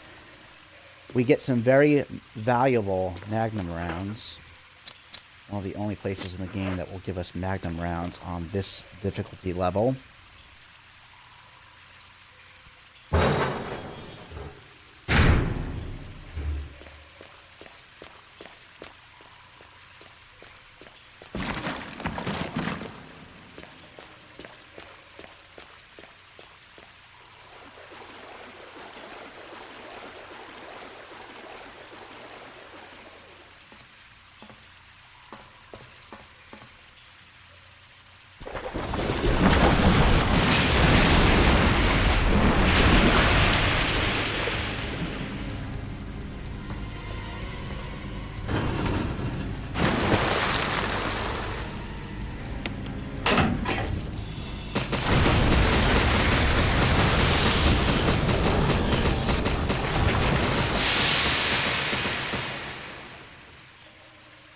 Fried shark for dinner tonight.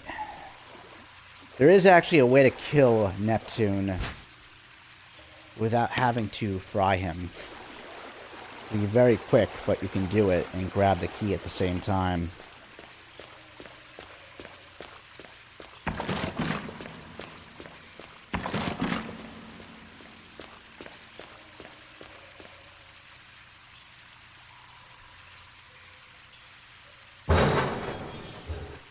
Certain speed runs that I've seen, people have managed to do that.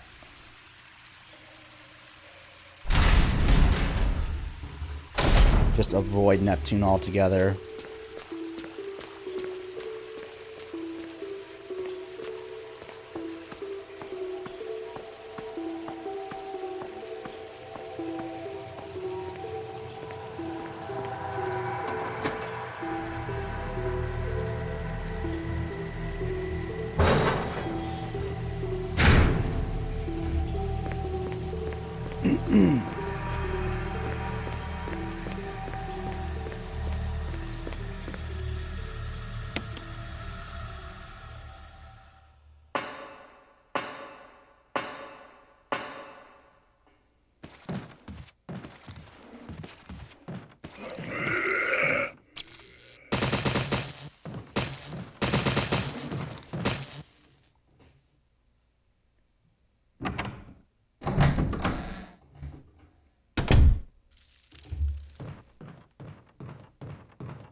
Freaking hate bees.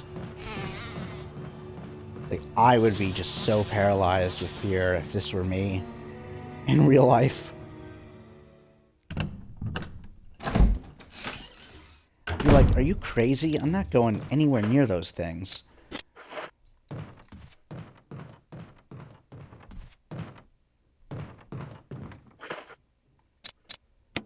I'd sooner jump into the aqua ring with the sharks than I would get anywhere near these bees. Sharks I'm not scared of. Spiders I'm grossed out by, but not scared of. Bees, oh man, bees are a whole different story.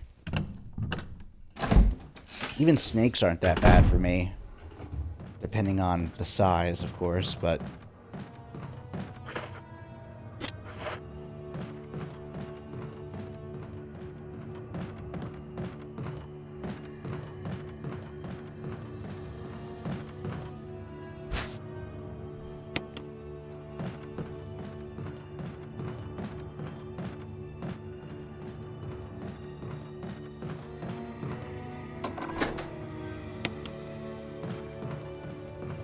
Okay, and I'm going to, whoop, once I stop getting turned around here, unlock the door, because we can bypass this boss fight as Jill.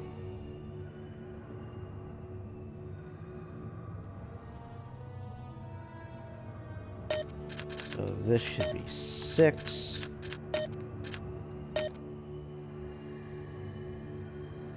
This one should be 3.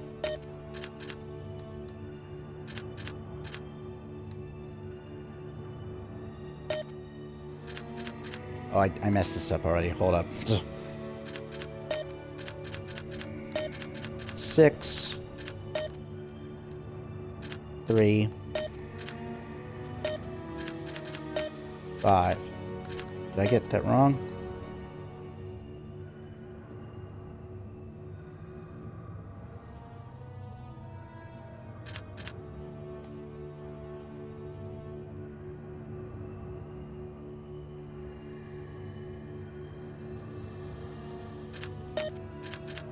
I think it's 653 actually. That might be where I messed up. Yep. Can't believe I got that wrong.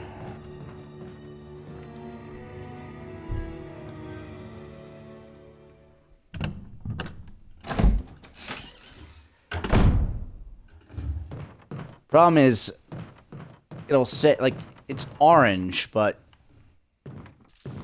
if you actually look at the billiard balls themselves, the orange one really looks like a yellow one. So I'm just gonna grab a few things from my item box.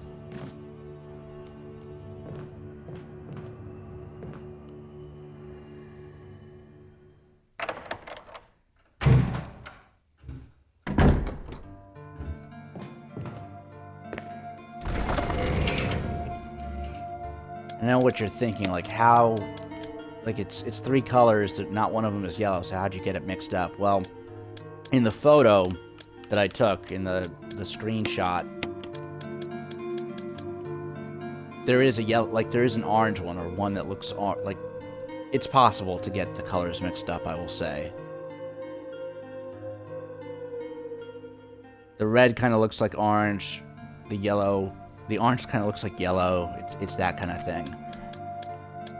Okay, so we need the red book. And honestly, I might use the self-defense gun for this next part. It's kind of a waste to use it on this zombie, but I don't have a defense item equipped on me currently, because I used it for the first couple of passes that I did past that zombie. Actually, wait a minute. Yeah, okay. So I want to make sure I have enough space for making the V-Jolt concoction.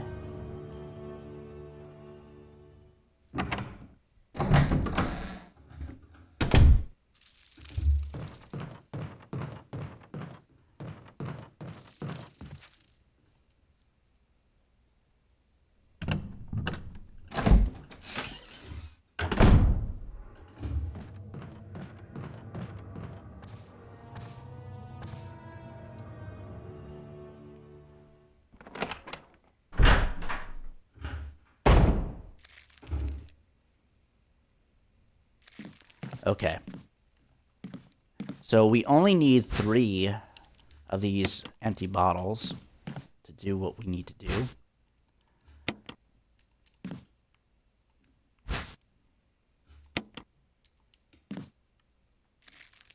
And the solution is written on this wall.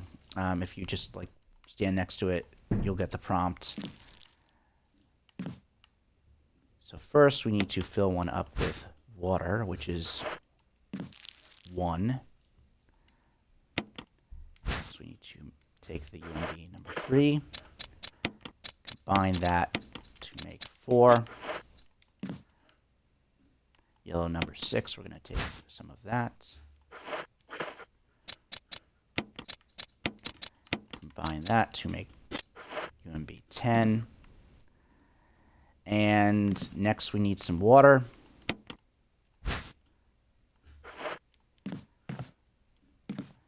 And some more yellow number 6. Combine those two to get UMB number 7, then combine that with the other UMB to get VP 017, and then add one more thing of UMB number 3, and combine it to get V-Jolt. And thankfully with Jill,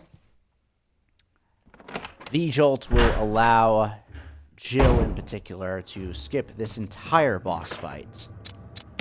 Actually, I'm going to equip this.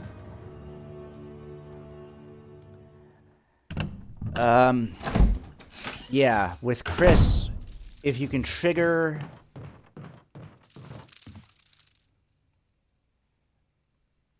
If you can trigger Chris to get captured by Plant 42, that will then allow... Whoa, did that not kill him, or did I miss?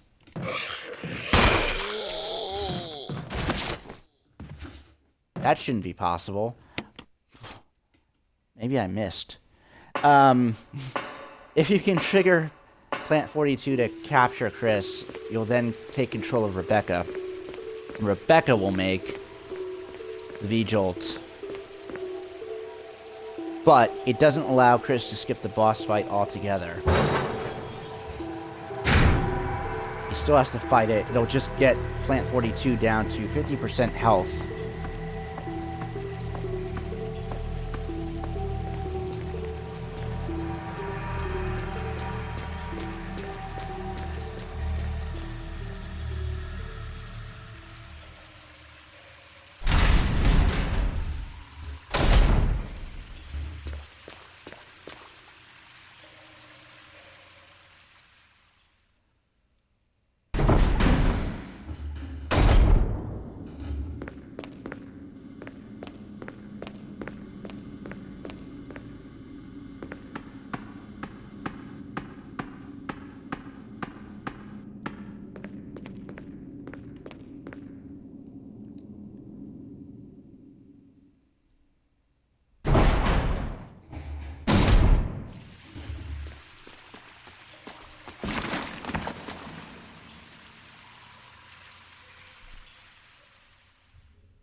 Just gonna grab this red herb.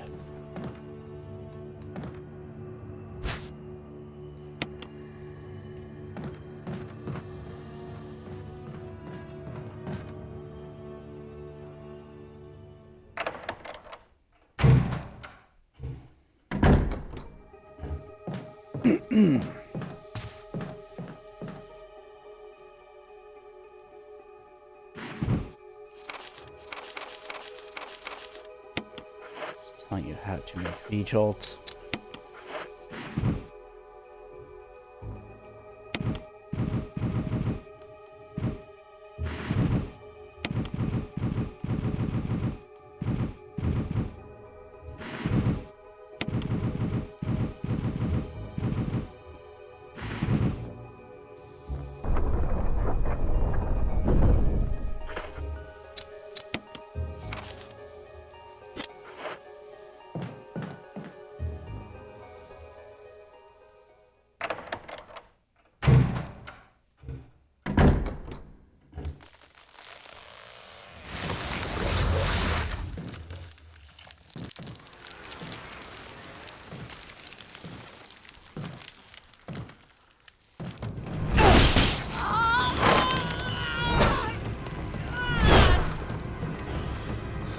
What the hell is this thing? Barry! Jill!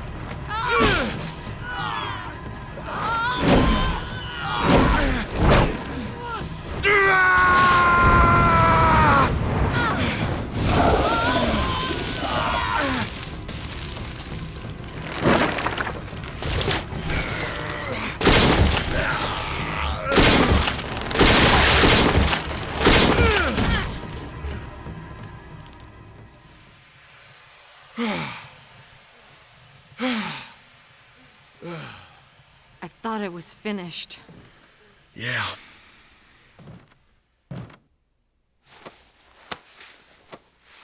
That was close. Thanks again. Don't mention it. But what was that? What the hell's going on in this place?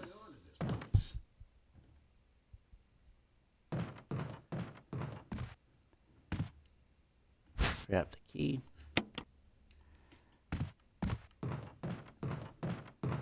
Barry, Something about that mansion still bothers me.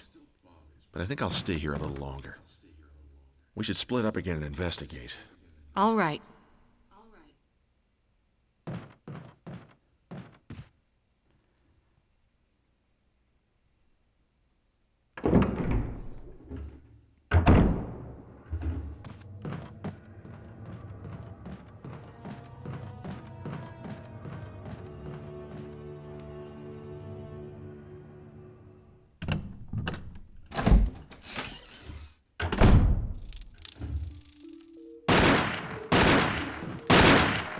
Wesker!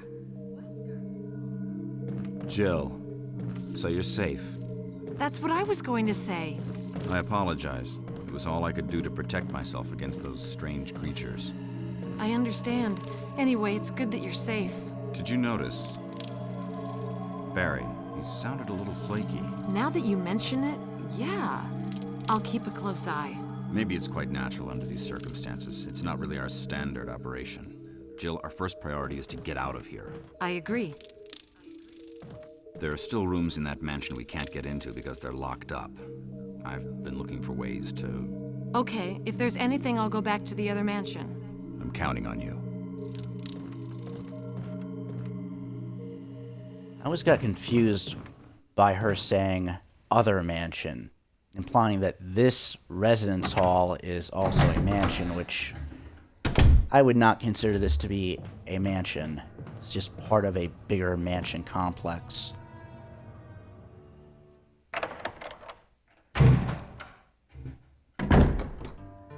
Okay, time to dump some items off.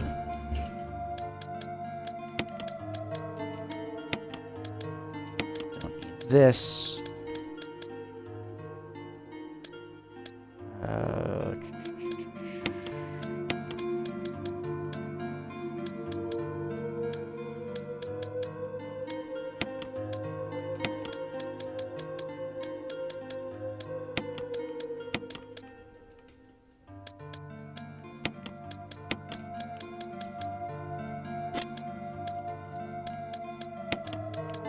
You know, I'm actually going to put this over here and leave these spaces free.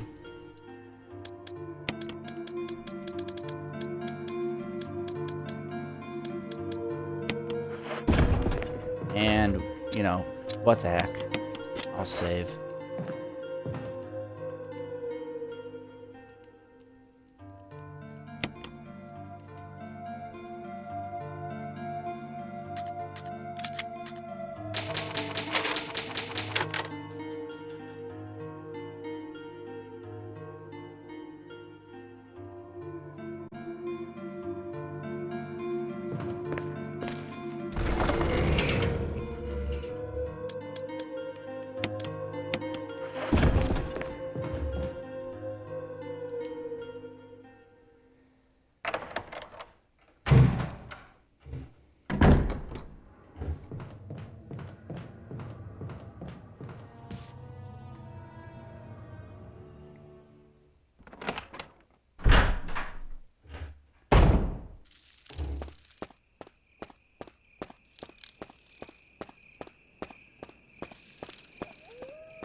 This is Brad. Come in, Stars Alpha Team.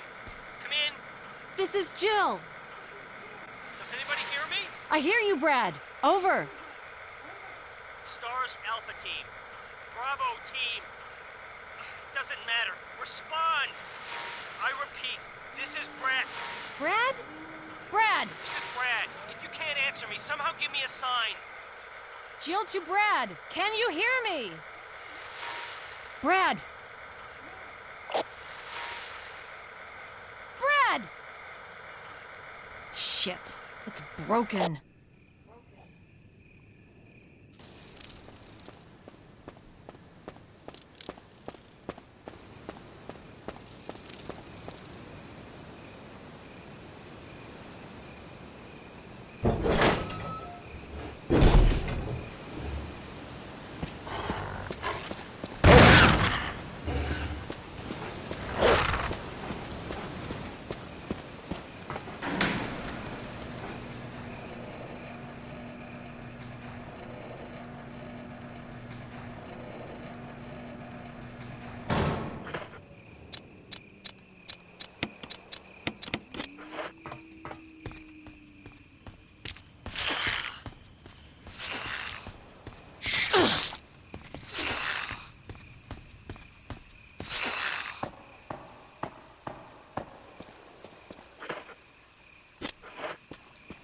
Sometimes they will poison you, sometimes you get lucky and they won't. That time I got lucky.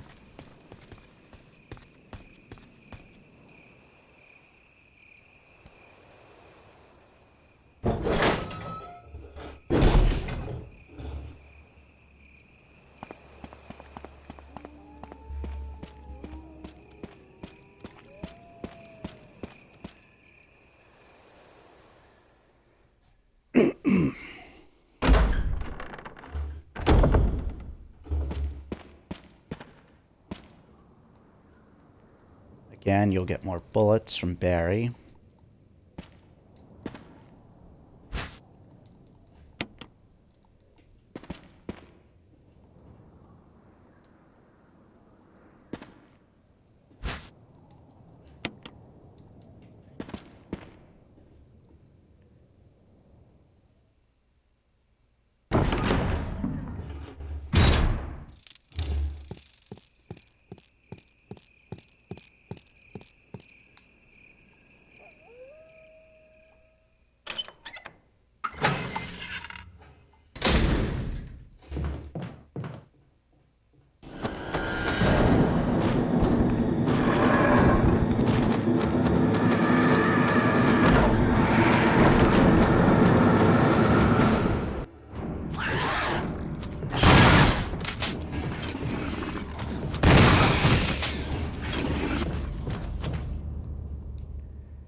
I could kill him, but... eh.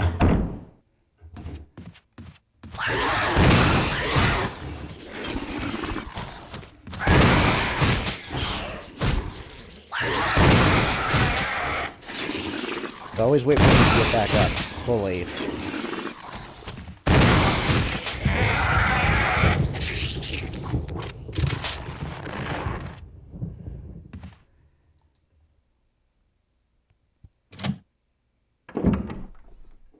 So I unnecessarily wasted 2 shotgun shells there, but it's not a big deal.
Whoops.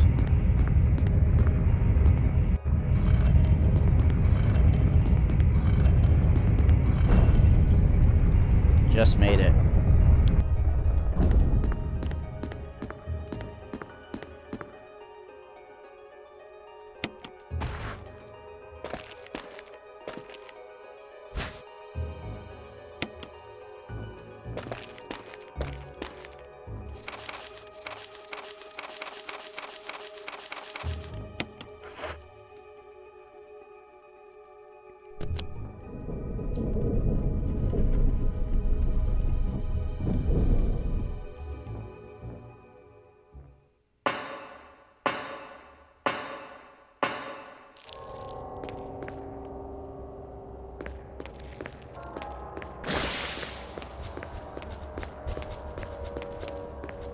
Shotgun shells I'm gonna pick up over here.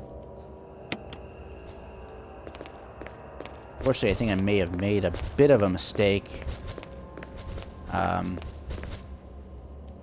in terms of my available item slots. But we shall see. Depends how much damage I do or don't take from this point on.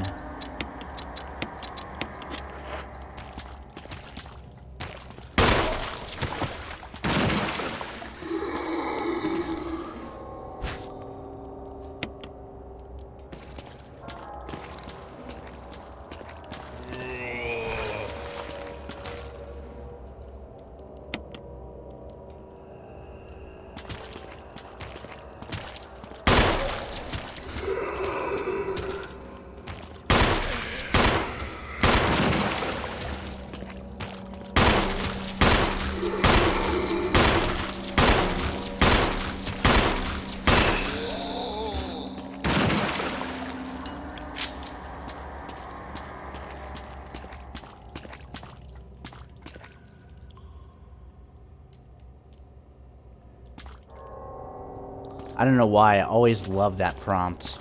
It's like, looking closer, you can see the seal of Raccoon City on a dish.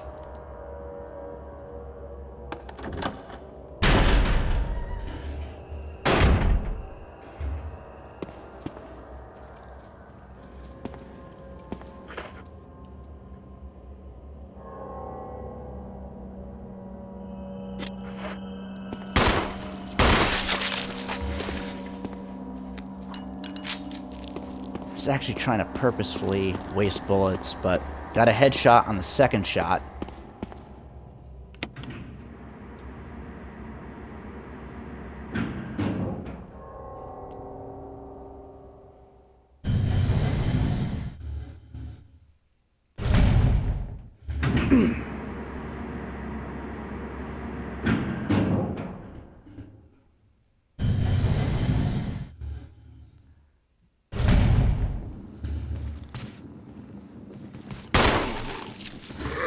Whoops.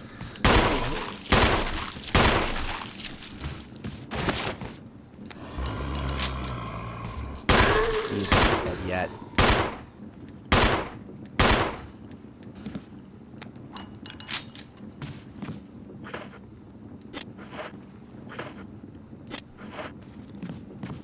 Sometimes I'll go in and out of menus so fast.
I'm gonna waste 7 bullets here.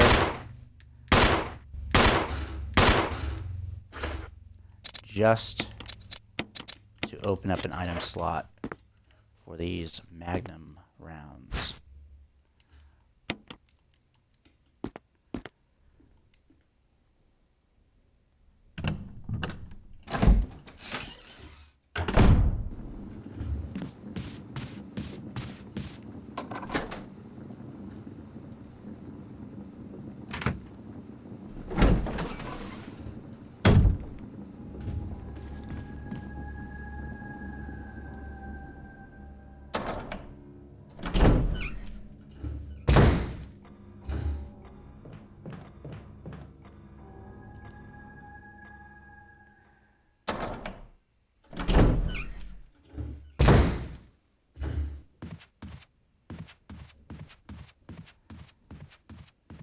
Thankfully, Forrest will not appear once you make it back to the mansion from the residence.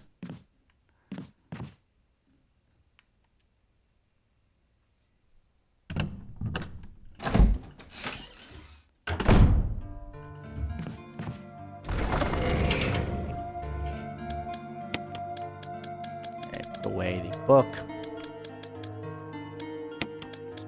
Definitely not be needing that for a while.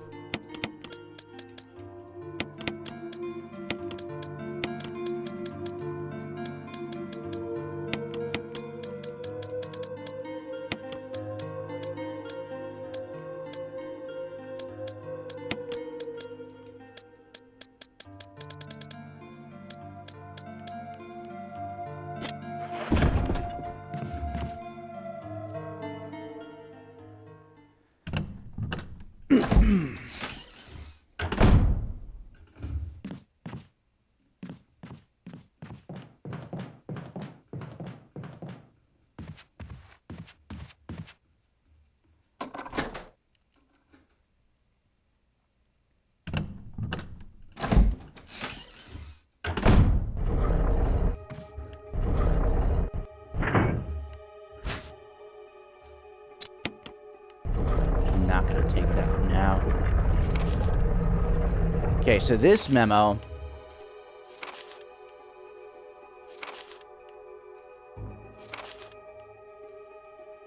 particular memo, I'm just gonna scroll through it slowly so anybody who wants to read can read it. But what's interesting about this memo / slightly infuriating is, did that say Mansion 2? Wait a minute, hold up. Courtyard Residence, Mansion 1, Mansion 2.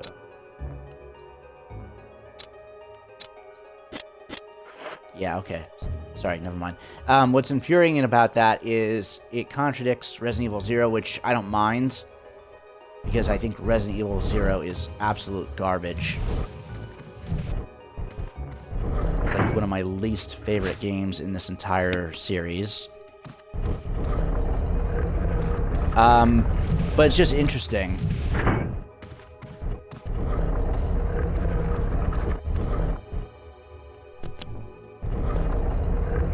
Because Resident Evil 0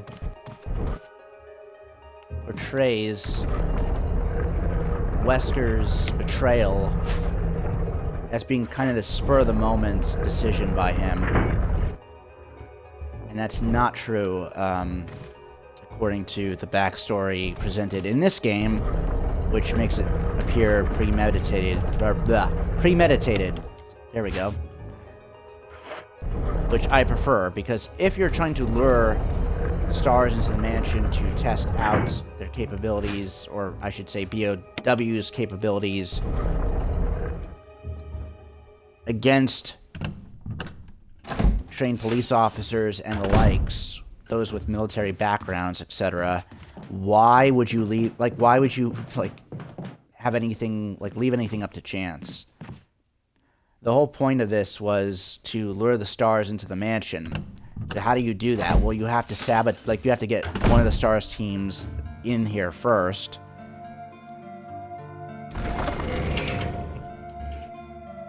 And it's presented that Bravo team was the bait that lured Alpha team into the mansion. So if that's true, why wouldn't Wesker be the one responsible for sabotaging Bravo team's helicopter?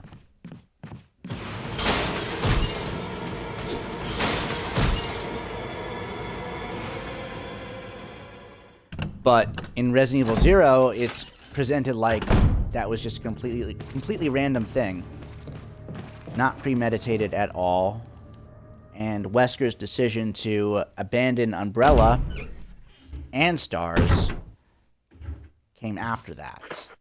Which I've never liked. I mean, I've never liked Resident Evil 0 to begin with. But that part particularly infuriated me.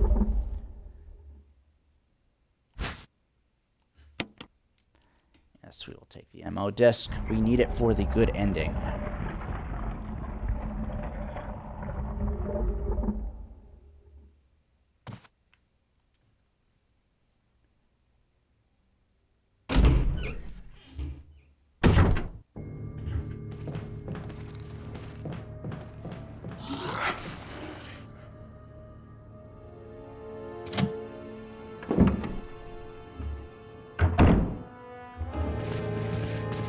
Whoa, Crimson Head. Which I knew, but you never know when they're actually going to become Crimson Heads. You know that they will, you just don't know exactly when. But not that it being a Crimson Head by this point is unexpected. It's just like you never know for sure. He could still be on the ground.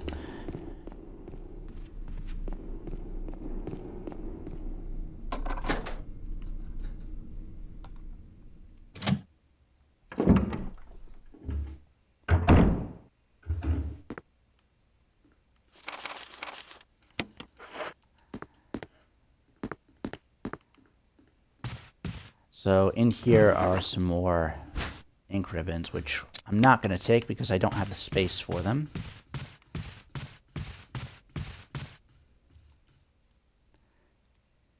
I might come back for them later, though.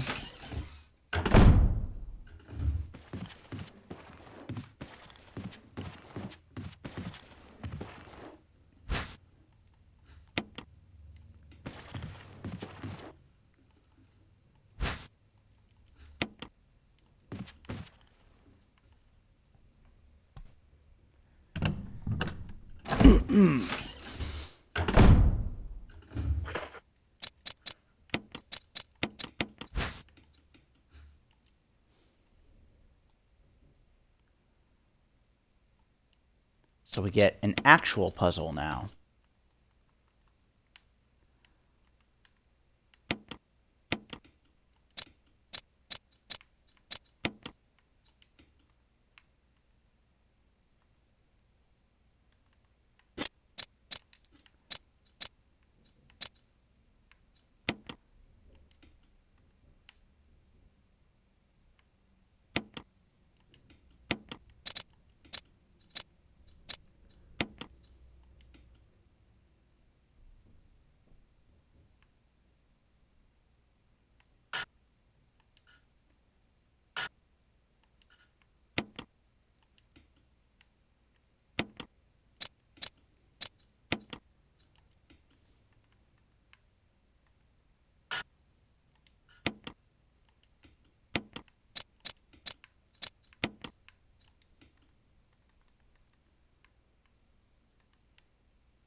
Whoa, did I do this completely wrong?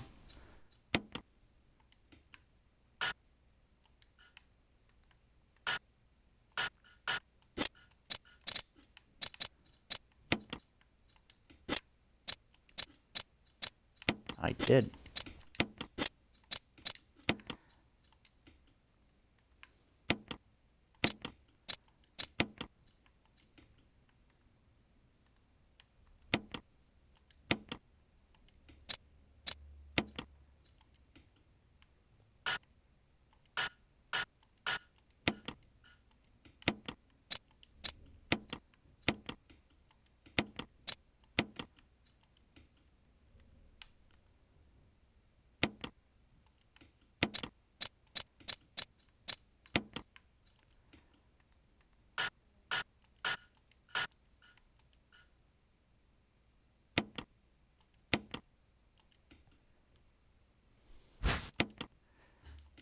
Okay.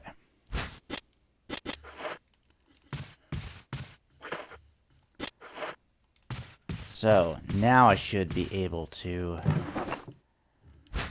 grab these ink ribbons.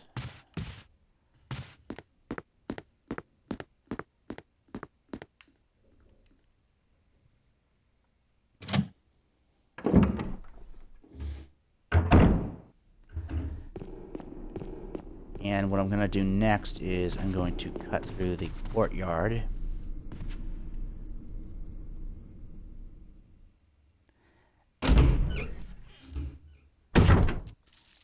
Actually, you know what? Nope. I just realized something. We forgot the second yawn fight we got to do. It's best to save that for last.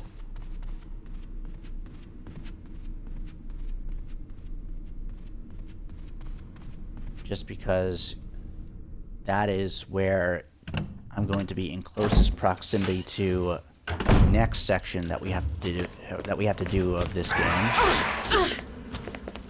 Fudge.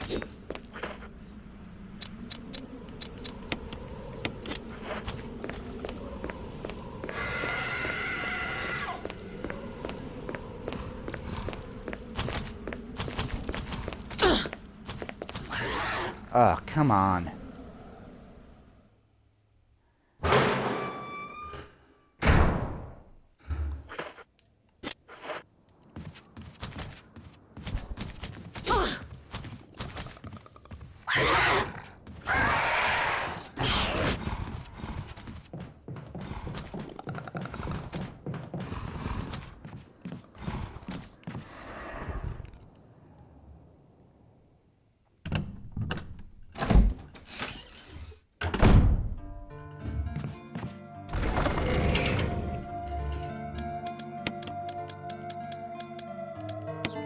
Dump this.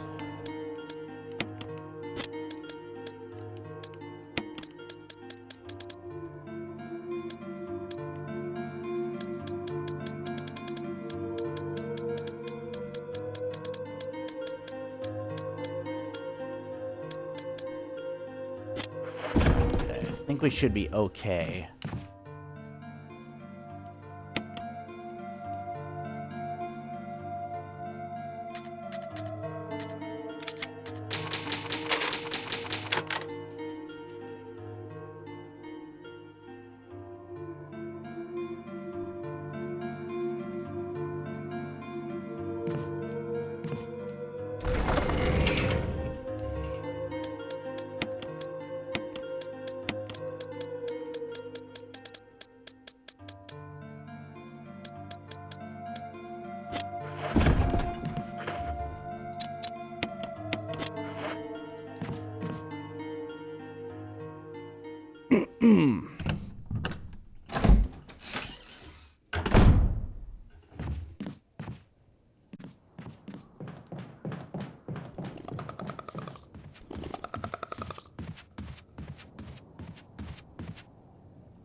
Ugh.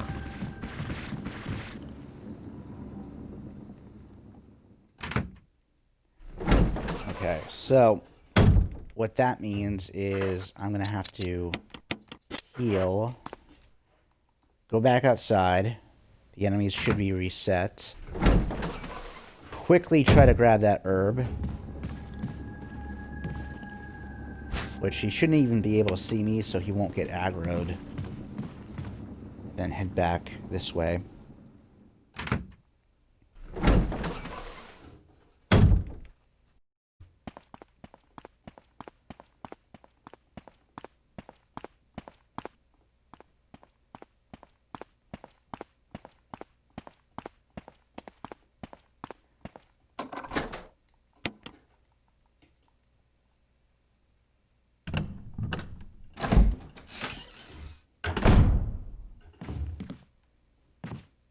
So unfortunately in hard mode we won't get any more herbs, which is why I grabbed that one.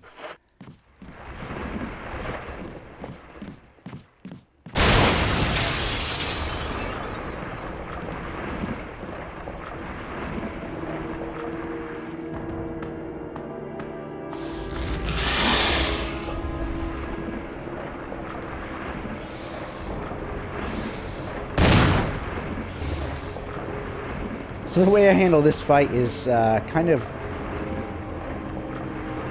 like a bitch, honestly. I'm not gonna lie. This is kind of a bitchy strategy, but it's like whatever. I literally just like run around the bookcase and shoot him in the tail.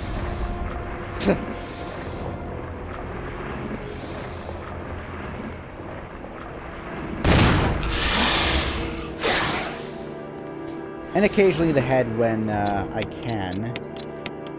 Sometimes I'll get in a headshot when I can. But you gotta be careful because he can change directions and you won't know that he's done so until it's too late. Whoa.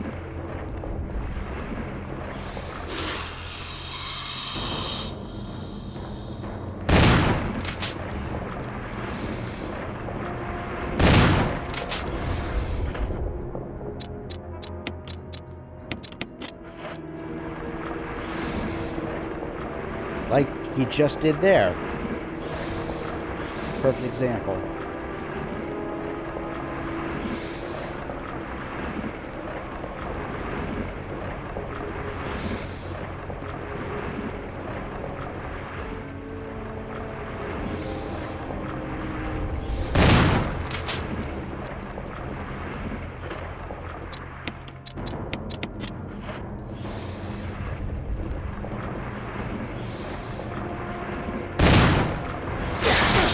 Fuck. But he won't poison us. That's the good part. At this juncture, he will not be able to poison us. So we don't need to worry about that.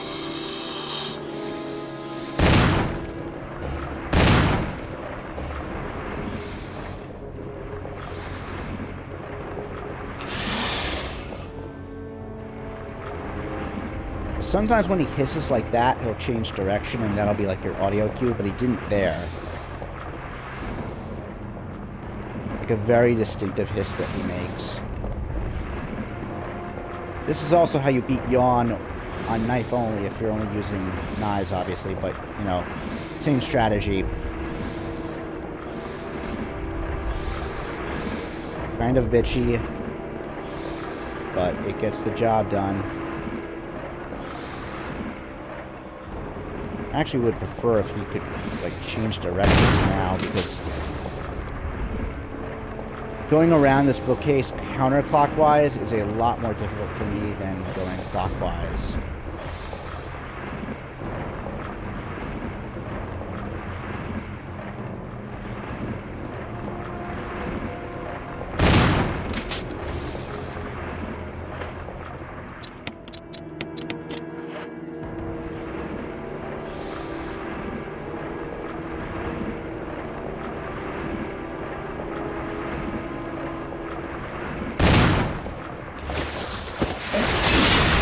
Okay.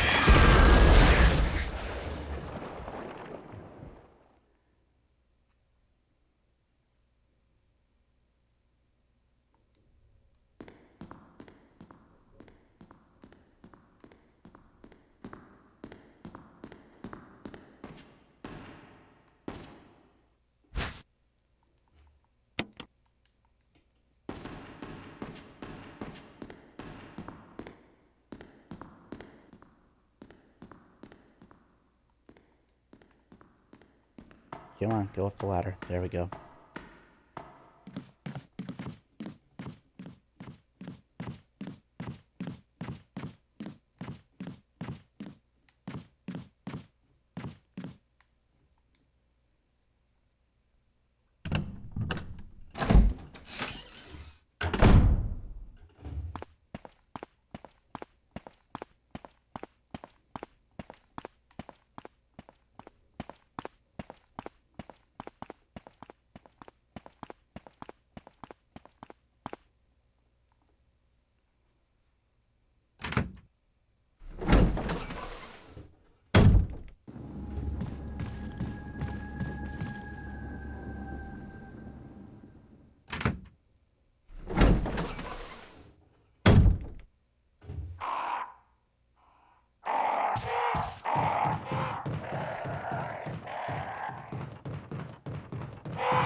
Swing and a miss.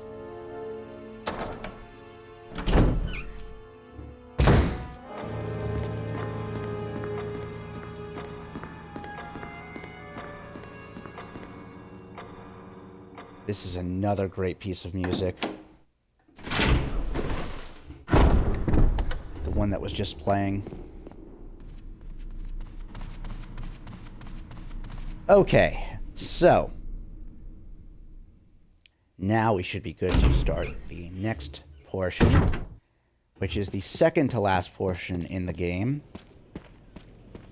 The caverns / caves. Which, honestly, like, the caves are not my favorite. I don't dislike the caves, but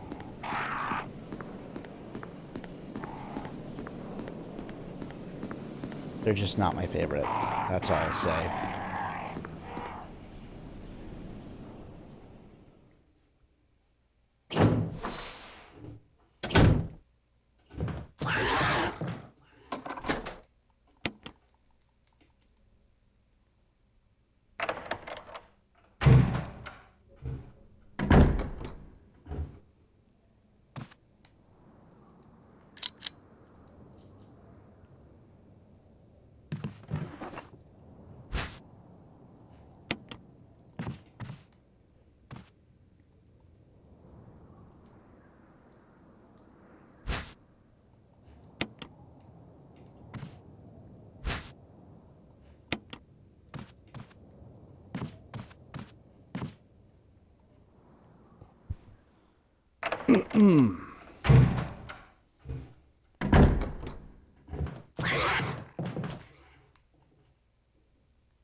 Okay, so for this next part, we need the battery, we need the crank.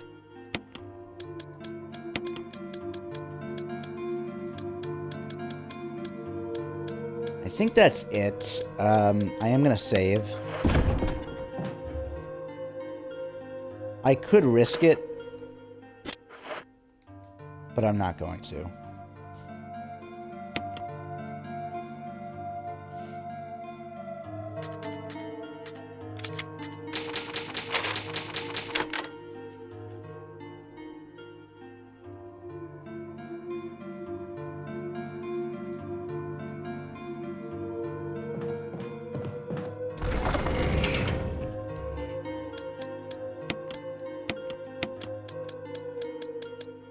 Trying to think if I need anything else for this trip.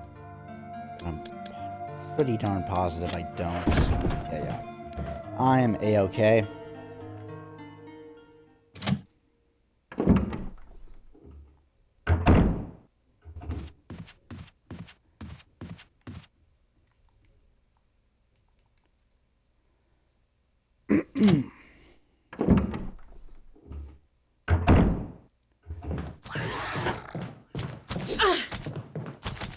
Oh, man. I was trying to get around him and through that door, but could not make it in time. So to dodge him, if you just go through the door that leads to the Crow Gallery, there we go, he will reset. And when he resets, when you go through the door again, he will just scream and kind of aggro, but like you can run right past him. Like he's not challenging at all as long as you reset him to that position. But that time he got me just before I reached the door that I needed to reach.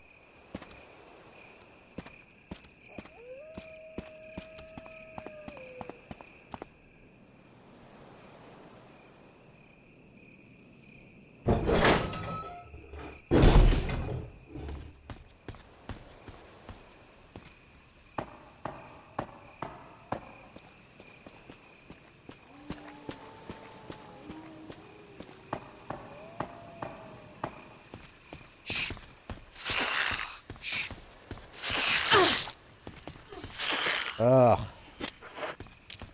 Okay, thankfully no poison. Not that it matters because there's blue herbs right as we get off of this elevator.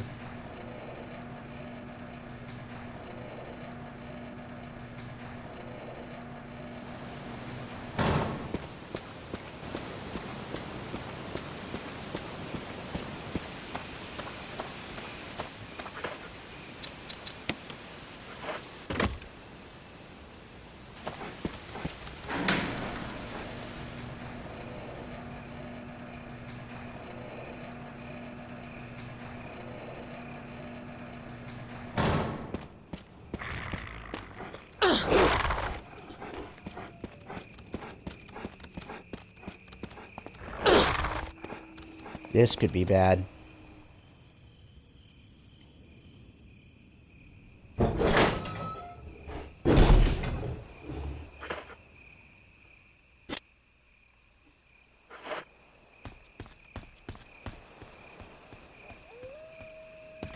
For some, like, this is partially why I didn't want to, like, I didn't want to risk not saving.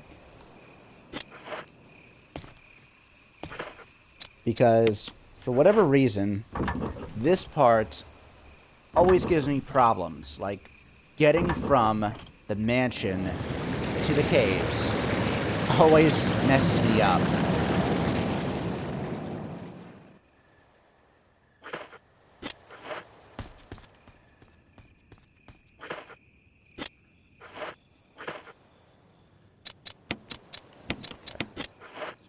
Sure that I'm topped off on my shotgun.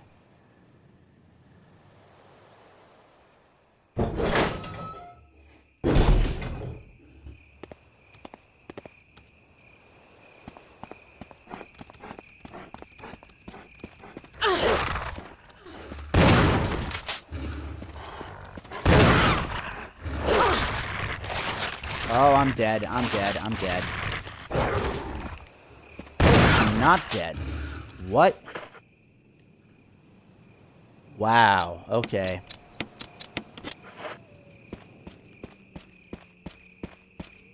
I cannot believe I'm alive.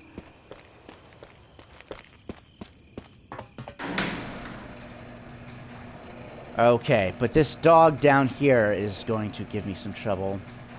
This guy might kill me.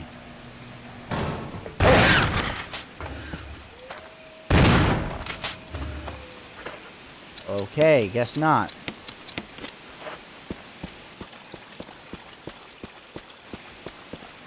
Wow.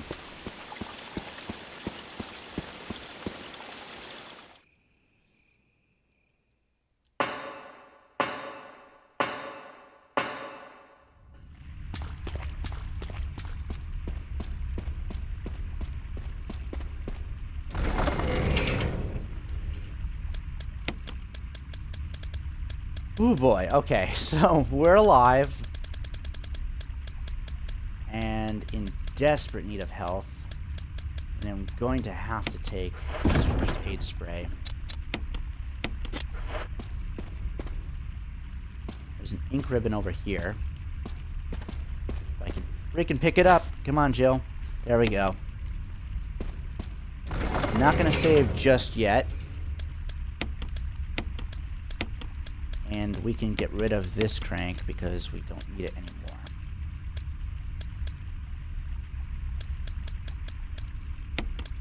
What I am going to do is I am going to take the grenade launcher and maybe the acid shells. We will see.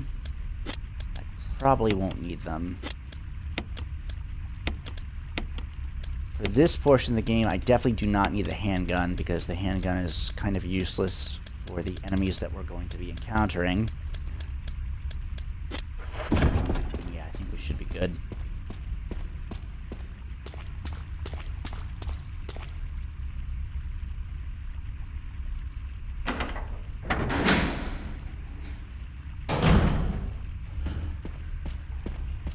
So, normally at this juncture, if we go this way, on lower difficulty levels, there's shotgun shells over there, or depending on the difficulty level, there can be other ammo there as well.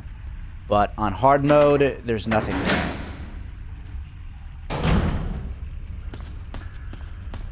There's a handgun magazine over here, which we're going to ignore. At least for now.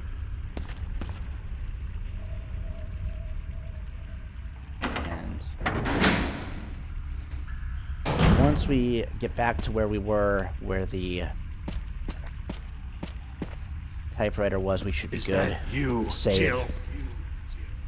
Is that voice Enrico's? Yeah? You're alive! Stop! Are you with anybody, Jill? No, but why? The stars are finished. Someone is a traitor. Umbrella set us up. Enrico!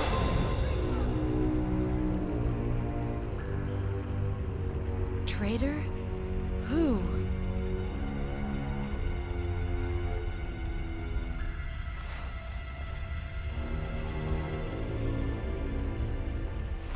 The way that she says Enrico.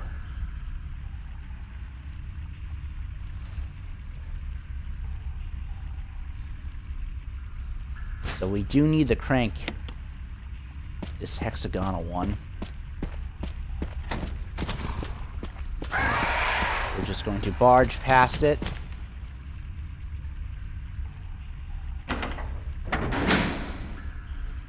Delayed response, Joe? What do you mean? What are you referring to?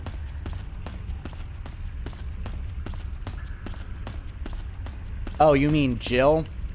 It's like turning around. Who shot that? It's like, yeah, that's the exact thing I would do that she did not do. Like, who's shooting me?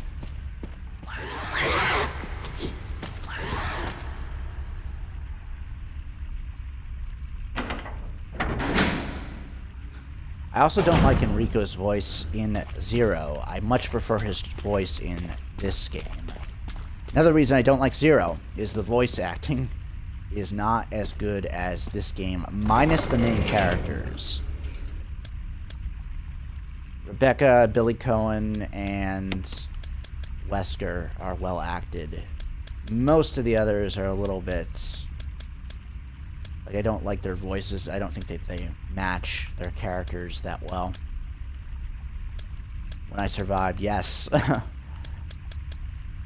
Exactly. What do I need? What do I need? This should be good, actually, for now. So first, I'm going to use the crank.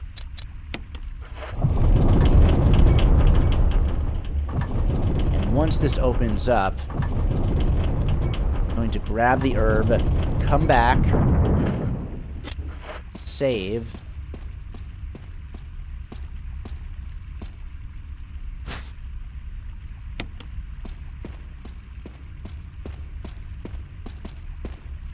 It's important to save here because there is a boss fight coming up.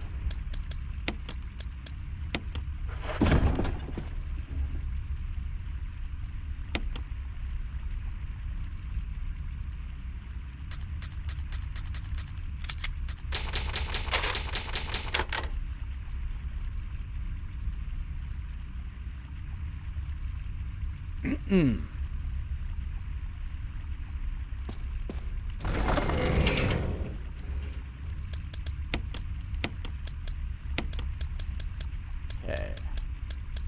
I think we should be good.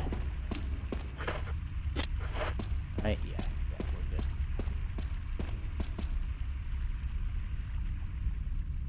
And Jill is about to become Indiana Jones for at least a few minutes.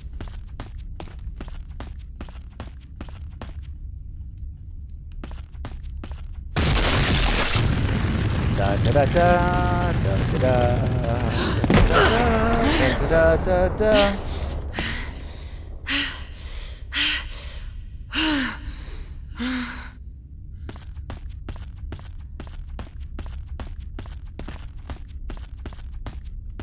This is like the craziest part of the game to me. Like this shit makes no sense to me. I'm gonna leave it there because I'll come back for it if need be. It's like when you really explore the layout of this section of the game and try to work it through your mind, like why does this place even exist? You realize just how batshit crazy everything is. Not that it wasn't batshit crazy before, but like all sense of logic goes out the window in this part.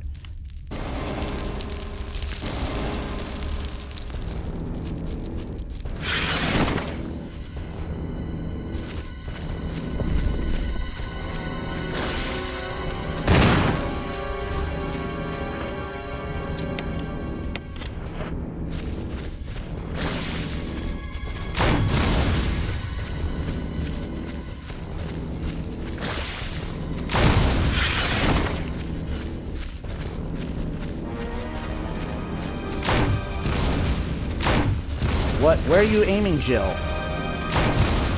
Not the right way to aim. Ugh. This is bad.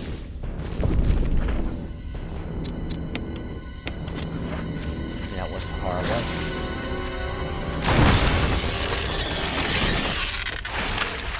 Okay. Once he goes down, exit. Back the way you came. Save yourself quite a bit of annoyance because the baby spiders will then come out, and if you just exit and re-enter, they will go away completely.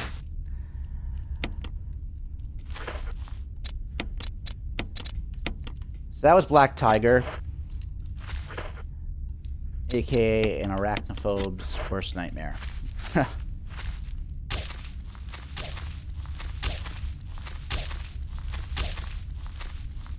I just love the animation on this web cutting.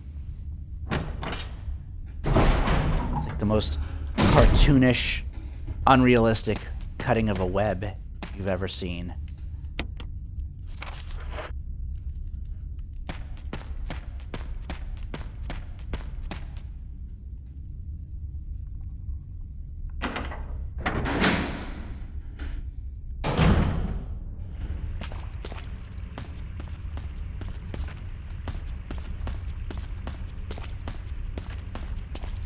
Okay, Indiana Jones part again.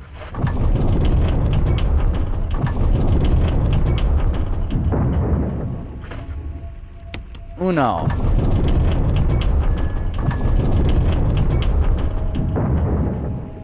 Dos.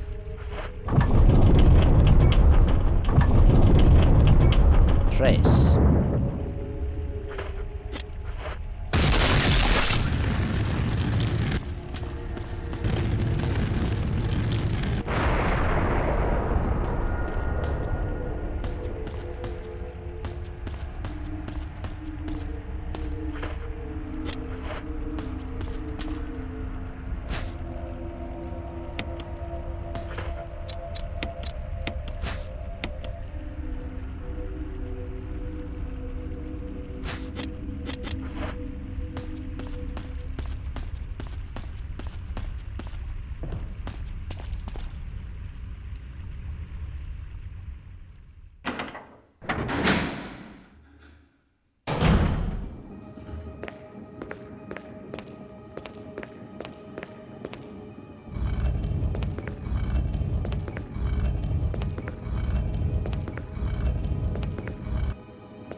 Okay, we can put away the knife. And I think we can put away the crank too, actually, if memory serves.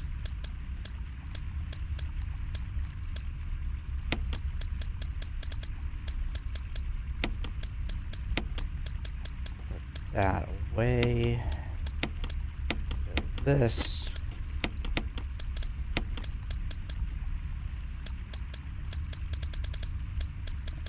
And we should be good now.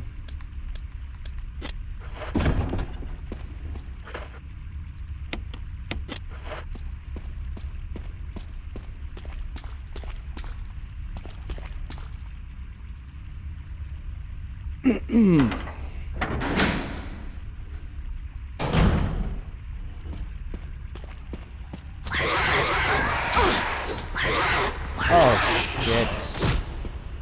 How did I get hit by that?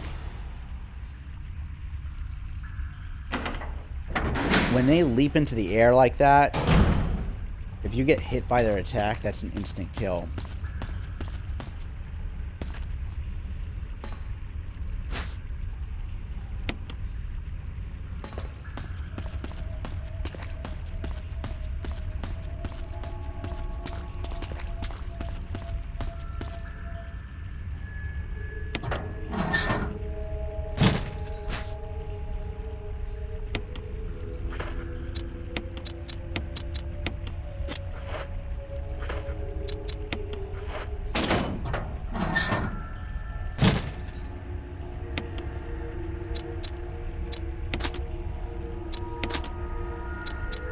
Combination is 4, 2, 3, 1.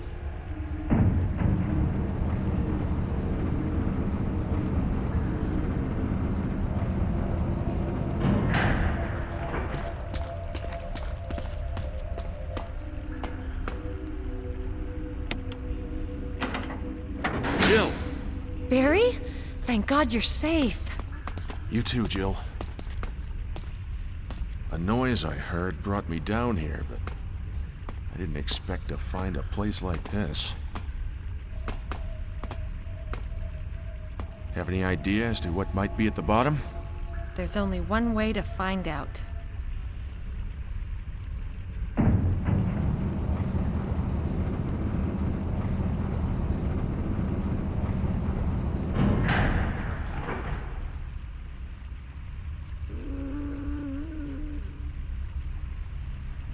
What the hell is that sound? It could be a person. Jill, go check it out. We had enough surprises for one day. I'll stay here and secure our escape route in case something happens. Okay.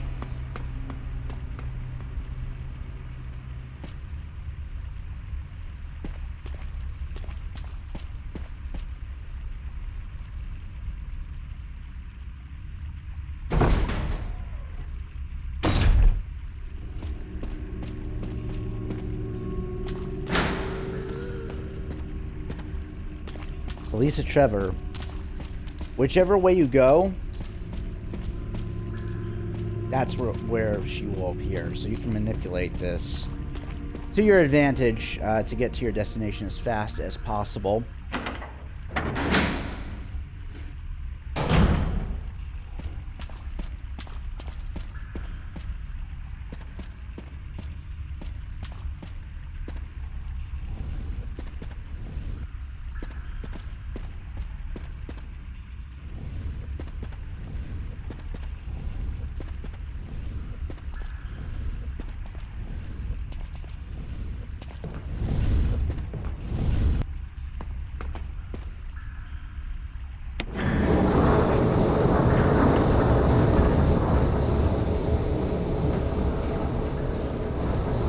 To me, like, this is... Hold that thought. We'll save this for later. When we actually get to the next thing we have to get... Or when we actually get to the next thing that we have to do here, I will share my next thoughts on just how batshit crazy all this is.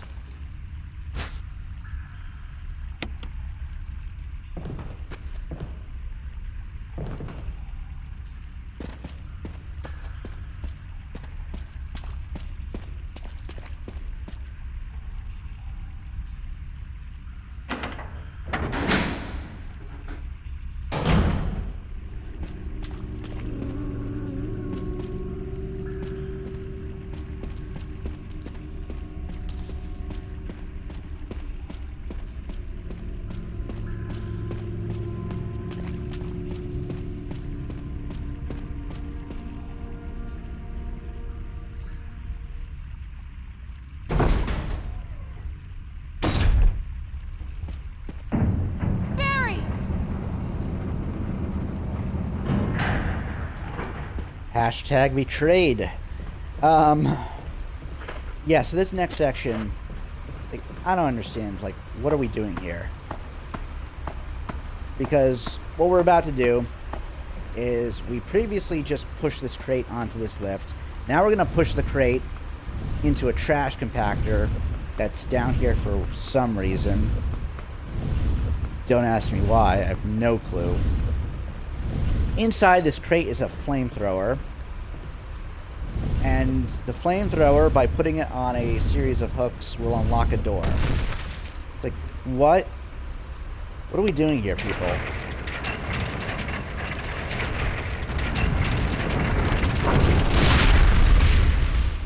I like to joke around. It's like, you know, what are we doing? It's like I get a flamethrower, put on a hook to open a door. And I move a crate into a trash compactor. Get another flamethrower to put on a hook that opens another door. You just have to scratch your head. It's like, why does all of this even exist? I can understand a creepy ass mansion that is incredibly inconvenient to have to navigate and basically has things in there that want to kill you no matter what. Everything's trying to kill you in there. I can understand a residence hall with a laboratory beneath it. I can understand the laboratory beneath a mansion. But I cannot for the life of me understand what is the point of all this? Like, why was this put here?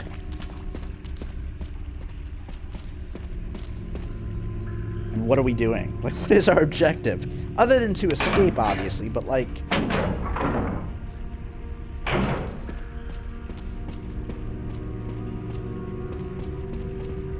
this is just another level beyond convoluted, I think.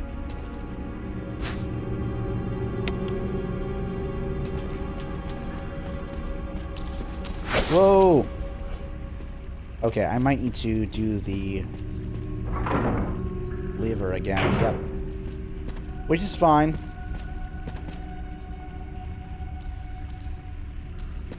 Just want to lure her over here a bit further.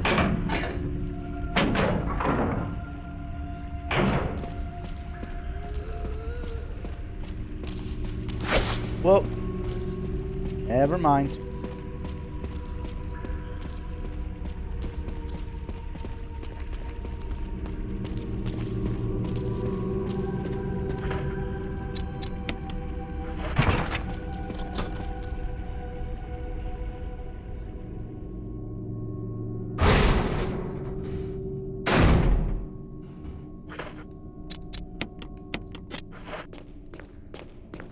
This part is creepy as hell. Look at this place.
The Lisa Trevor backstory is one of the best new additions to Resident Evil 1.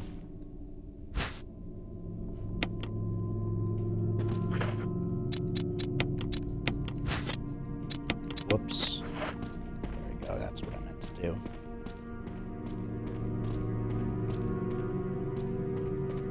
It's like the saddest... Definitely the saddest thing in Resident Evil. I don't know if it's the most disturbing thing, but it's definitely up there.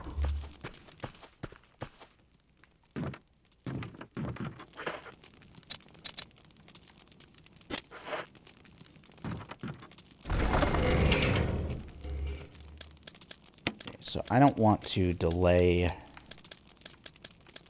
this next part.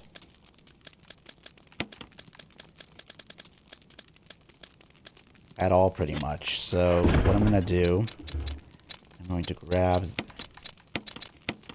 these two and combine them.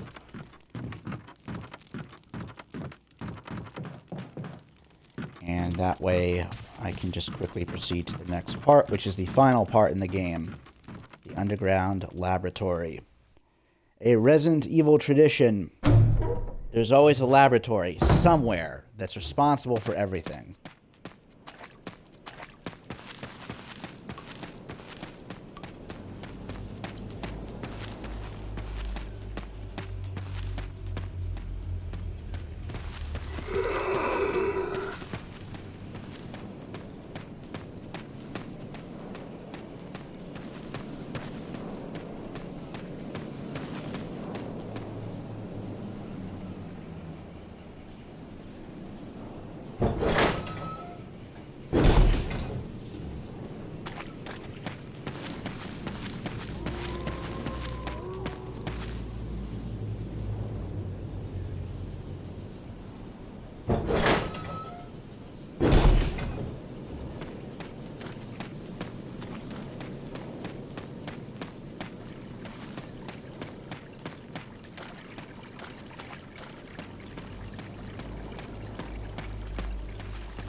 Why would you wonder that, Jill? If I heard that sound, wondering what is on the other side of that door would be the last thing I'd want to know. Oh, by the way, I've pointed this out in the past in other streams, but let me just point this out again, because I don't think anybody watching this right now has heard me say this. Here's an oddity with this game, which I never noticed for the longest time until somebody pointed it out to me. So it's thundering and lightning outside, but anytime you're outside, there's no rain. No rain at all. So it's only when you're inside is it thundering and lightning and raining. But anytime you step outside, you're fine.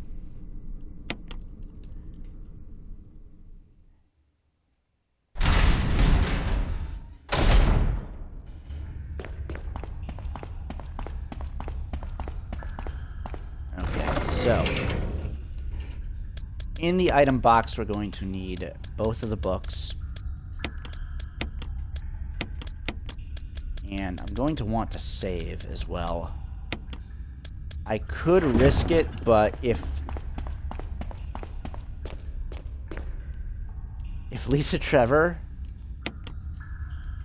kills me here, I'm going to be very upset. And I'm just going to say it's Lisa Trevor as the next boss because I think everybody knows that. But even if you didn't, you should be able to guess that just based on the sound that we just heard when we opened the door. But she can kill you without actually, like, killing you, in that she can actually push you off the side of the railing and you can fall to your death. Just gonna do this now, because why not?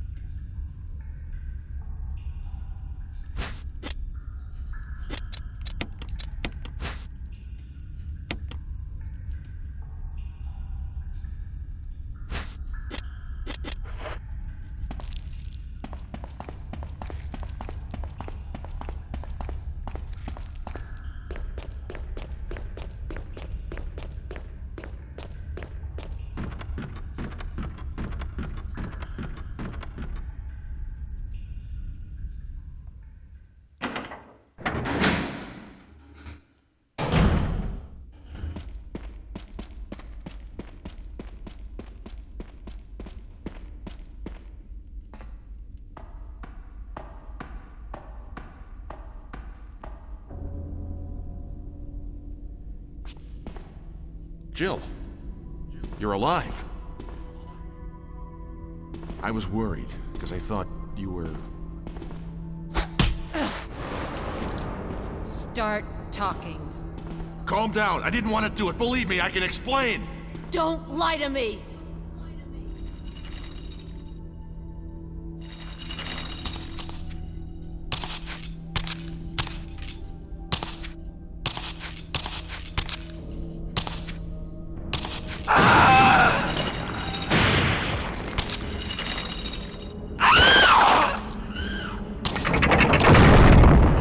No time to talk. Jill, hand me my gun. To get the good ending, you have to give it back Thanks, to him. Jill.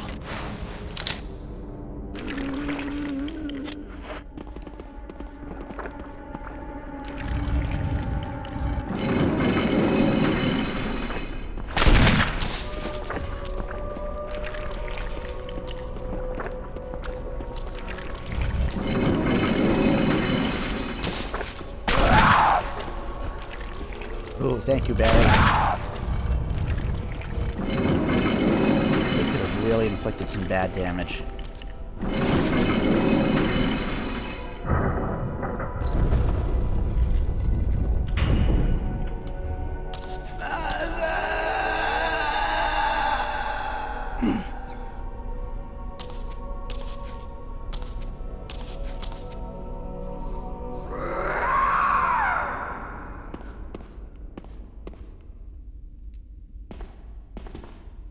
I don't believe that thing's really dead. Leave this place up to me and go on ahead. Okay. Most sensible thing you've said this entire time.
Okay, last part of the game.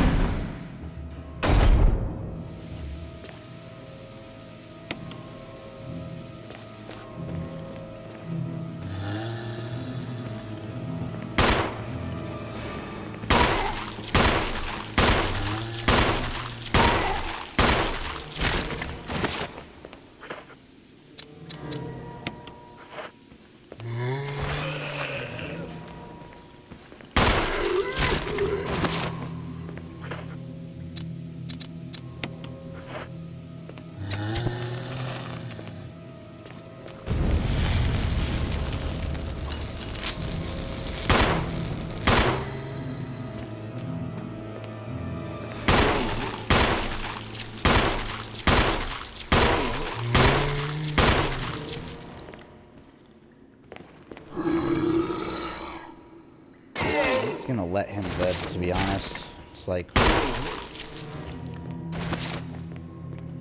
he's not even dead. Neither of them are. But that's probably for the best. I want to save my kerosene for one of the zombies down here. I'm definitely going to need it for.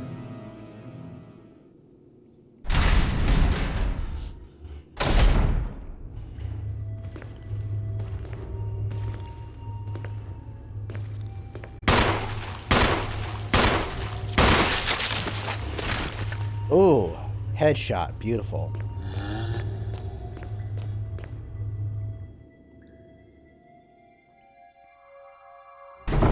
Okay.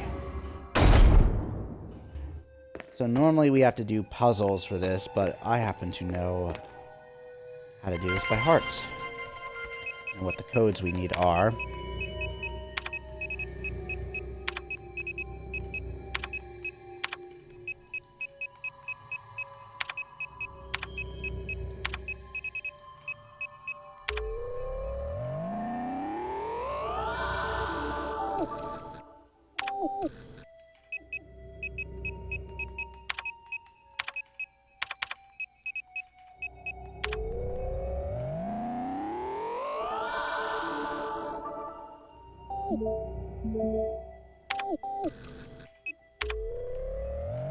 John, Ada, and Cell are the passwords.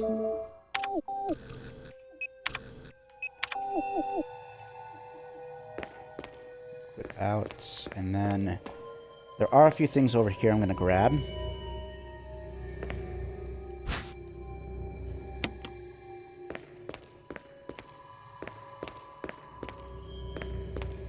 Although, unfortunately, I think there's only one thing on hardcore mode, which is fine.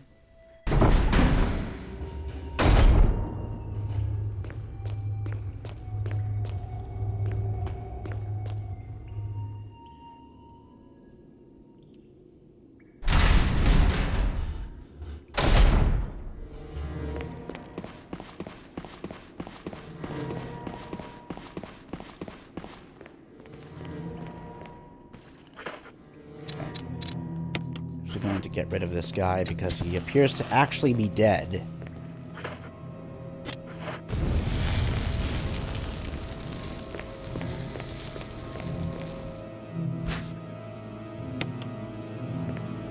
Second ammo disc.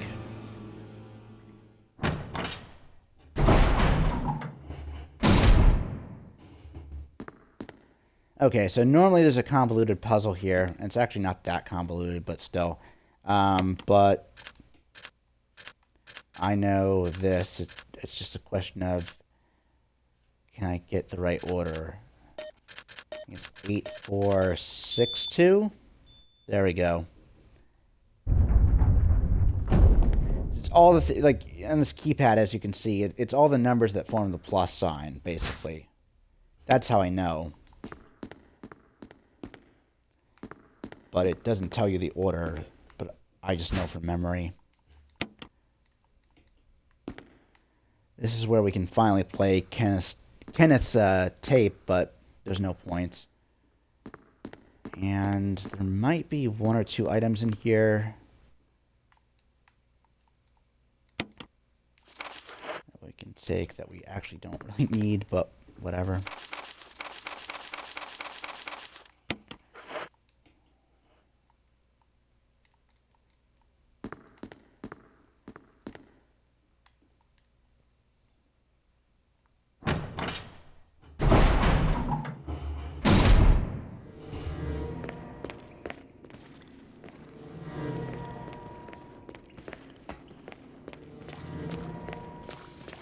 Gonna grab another thing of kerosene.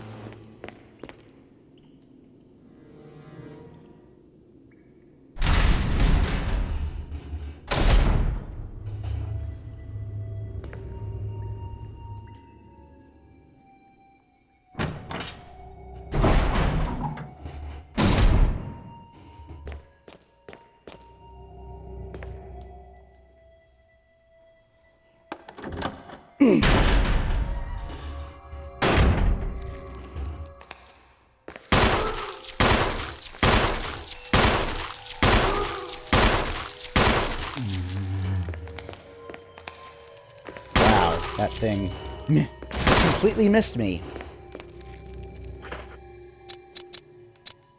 So these ones, I don't think we actually need to burn them, but I just do so to be safe.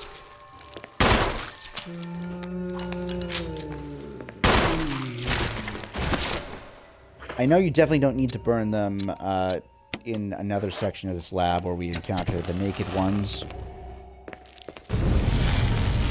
But this one, I just like to play it safe because we do have to return to this room at one point pretty soon. There's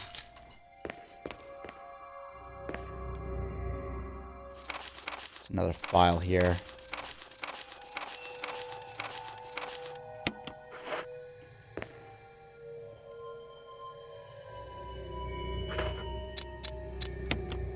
Use the ammo disc.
These two zombies, you don't really need to worry about burning them.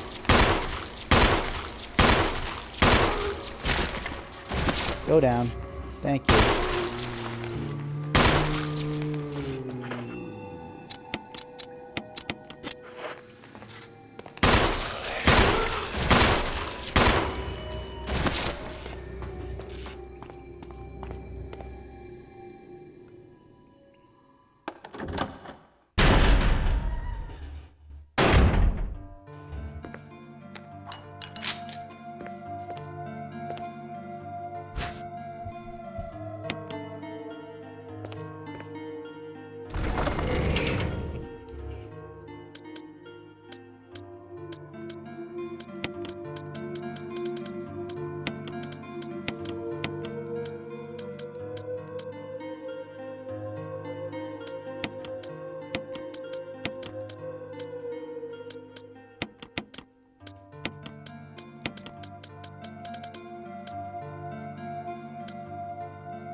Whoa, you're still alive. That shouldn't be possible.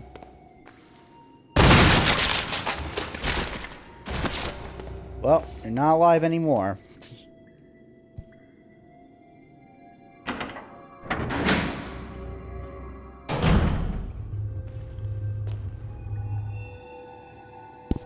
You know what? Actually, I'm gonna do this puzzle first.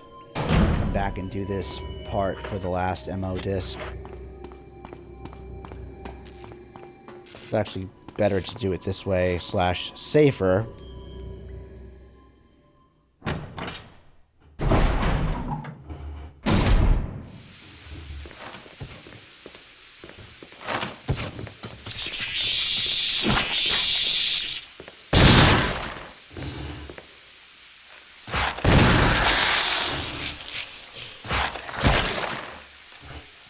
Please tell me you're dead. Thank you. This guy here is by far the most annoying enemies here, or of the enemies here. I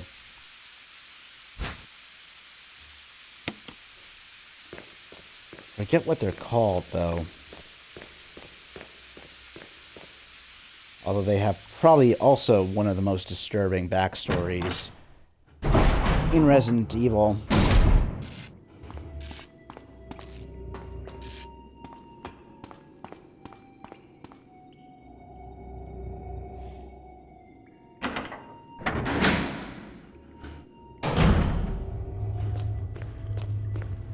They're also very, very dangerous, not just because of their speed, but also because they can one-shot you. Just like the hunters have a one-shot kill, those guys also have a one-shot kill.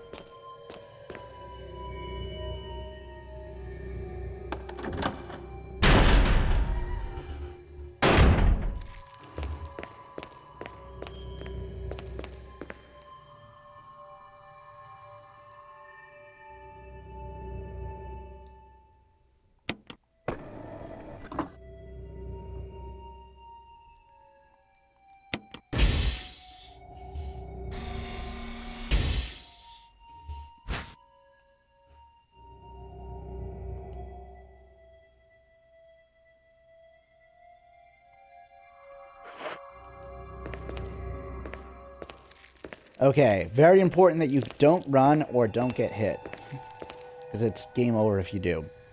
So on console, I like to use the D-pad just to be safe and ensure that I'm never running with the control scheme that I like to use. I had to kill that one whatchamacallit, though. Because if I didn't kill that one, it's game over. Like, he'll get me.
See how many bullets hit? Okay, 5.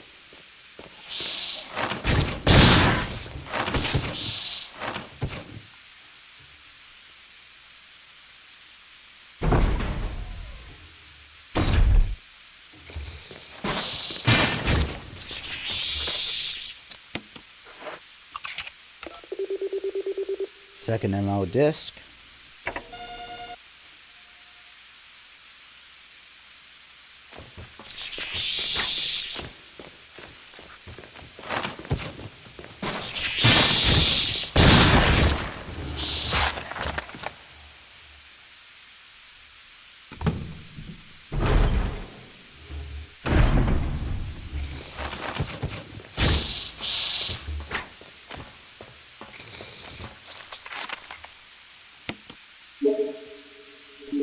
Start me. I cannot sing, so I'm not going to subject you to that.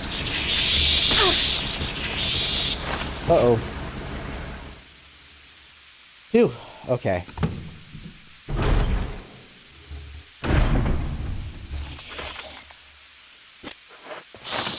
Got obscured by the steam.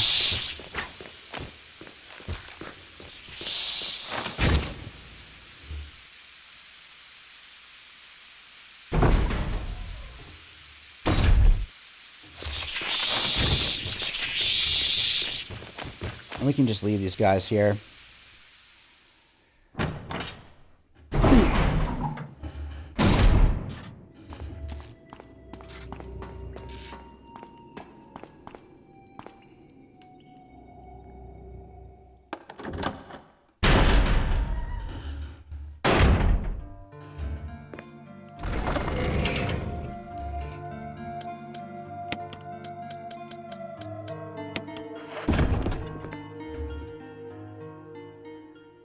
Okay, to the last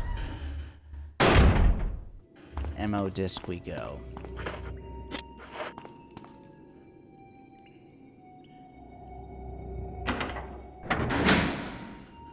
Last MO disc terminal.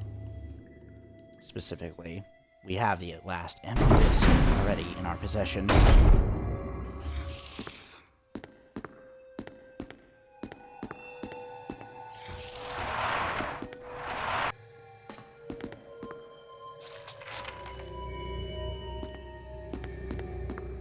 There are some shotgun shells over here. Definitely take these.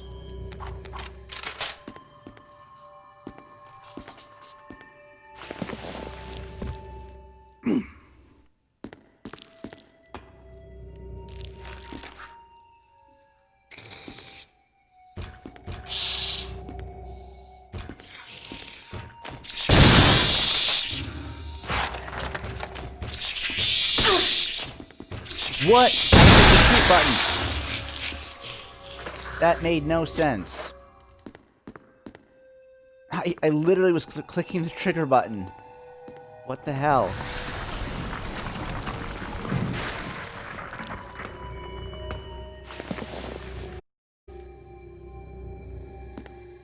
It's not a huge deal, but just annoying.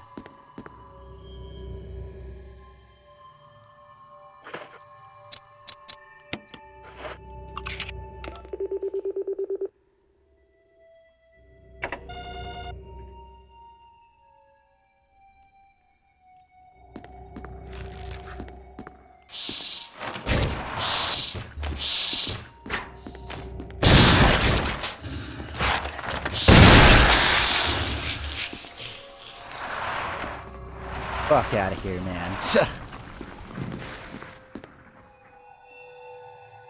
Okay, time to go check on our friend Larry.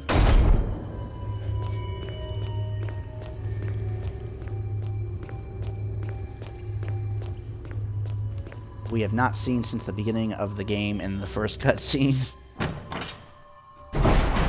Yes, Larry is Chris, for those wondering.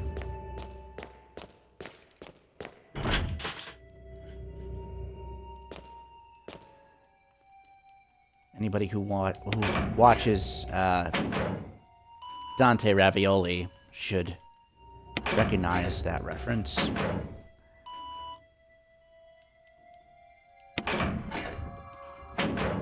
As in where I got it from, of course. No, it's not Larry. My bad. It's Lenny. Lenny. Lenny.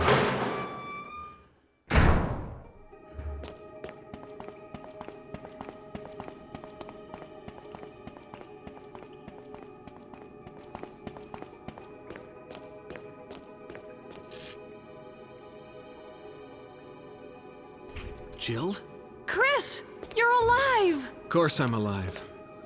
Jill, there's something big going down, and I don't think we're part of the equation. I have to get you out of here. Ugh, it won't open. Wait, I'll be back to get you out. Okay, no sightseeing, though.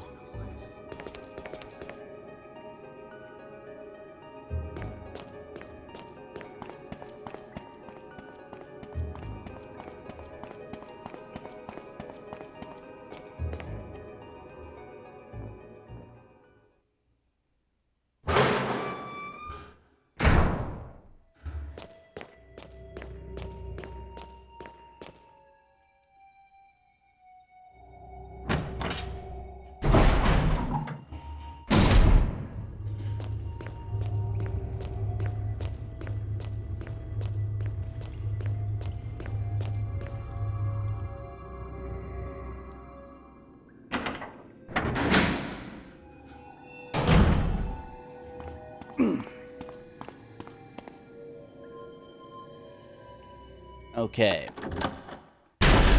We are at the end of the game.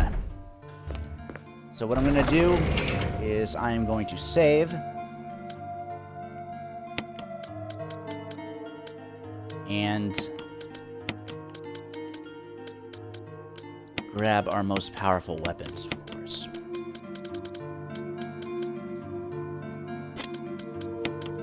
We don't need the lighter anymore.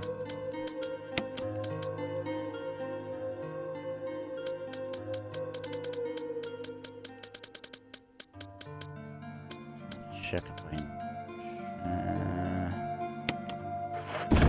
should be okay. Except that I need to grab some ink ribbons, of course.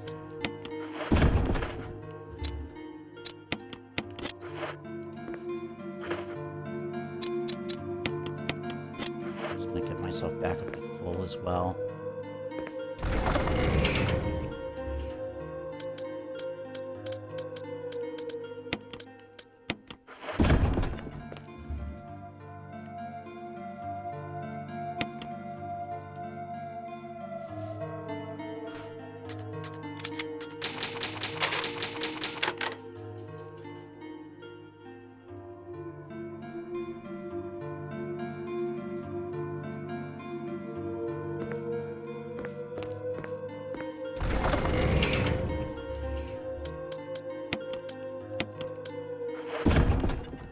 Okay, ready to rock.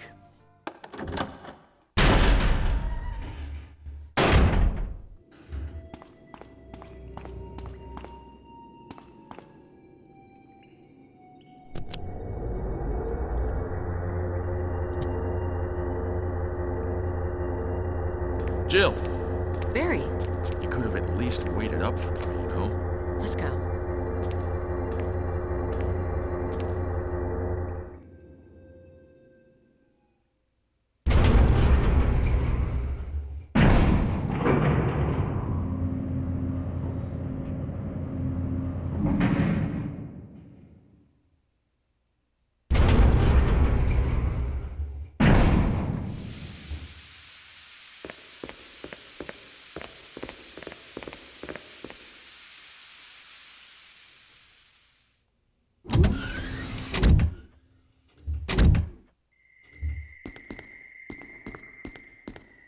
Wesker! Thank you, Barry. Well, what do you know? Oh, don't blame Barry for everything. I hear that his better half and 2 lovely daughters will be in danger if he doesn't do everything I tell him to. Wesker, you're pathetic. Well, you shouldn't worry too much, dear. You'll be free of all this anyway. Why eliminate stars?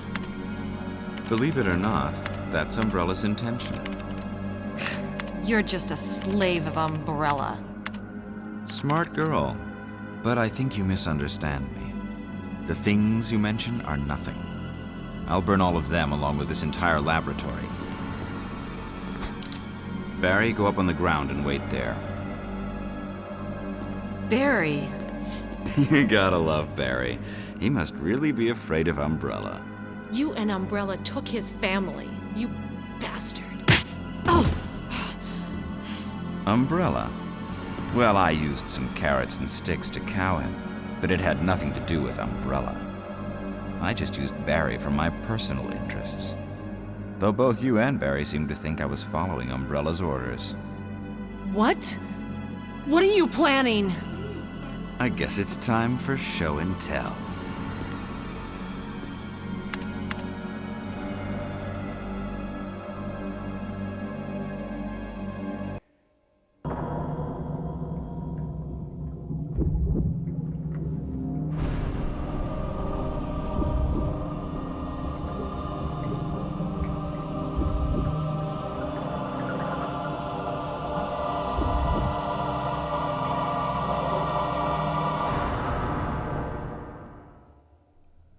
It's magnificent. For the sake of this thing. You know, I hate goodbyes.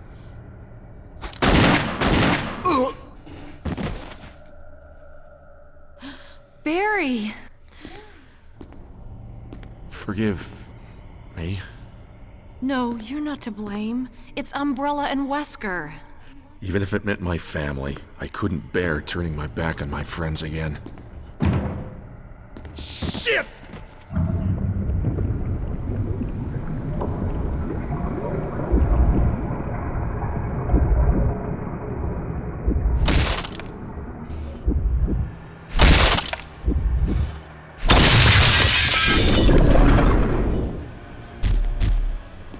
Damn it!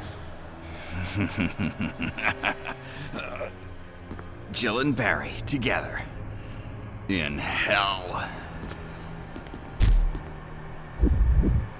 You want a piece of me? What? Premature.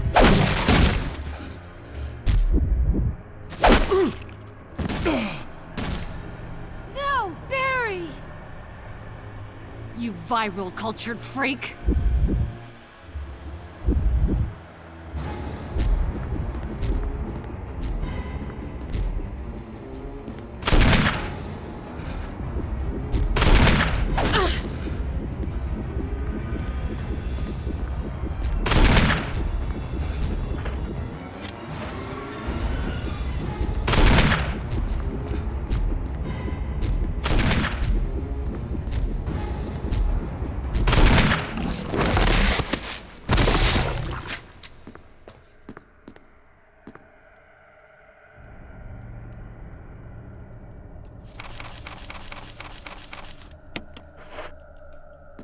Tie-in with Code Veronica and Resident Evil 2. Barry! That file did not exist in the original. You're okay. Jill, sorry. That was careless of me. Wesker. He's gone. First, let's just get out of here.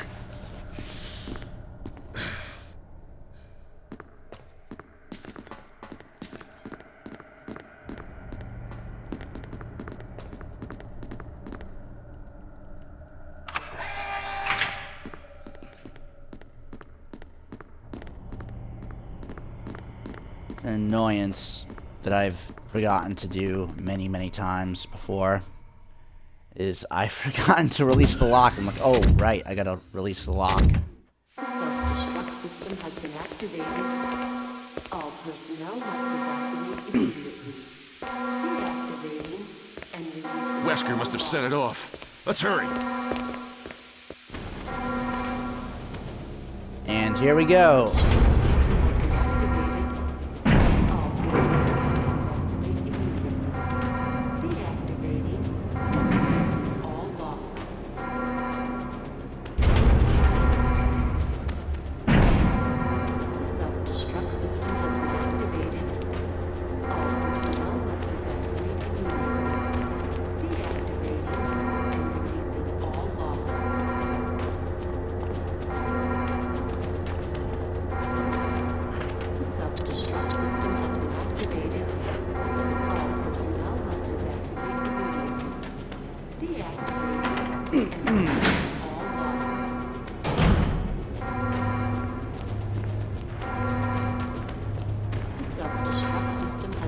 activated.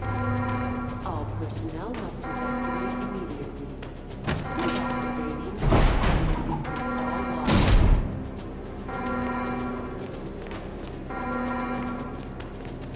The self-destruct system has been activated. Anytime there's a camera angle change when the strobe lights are going, it always like freezes for just a second.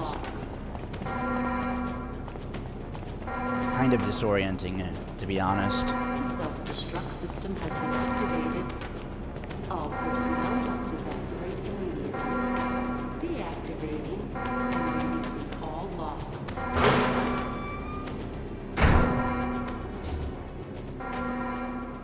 Jill, Sorry about the wait. so everything's taken care of? Well, almost. Now let's get the hell out of here. And releasing all logs.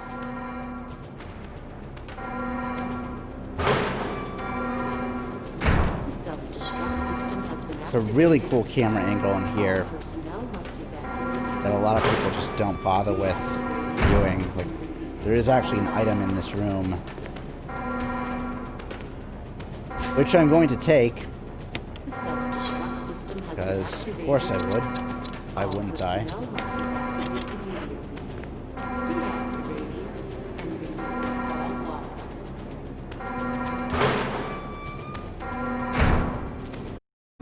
The self-destruct system has been activated.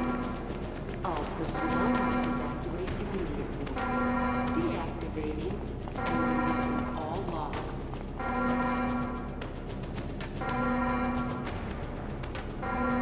The self-destruct system has been activated. All personnel must evacuate. Come on, let's go. Deactivating and releasing all logs.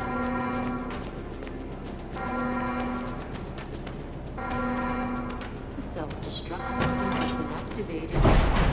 All personnel must evacuate immediately. Deactivating and releasing all logs. Strobe lights.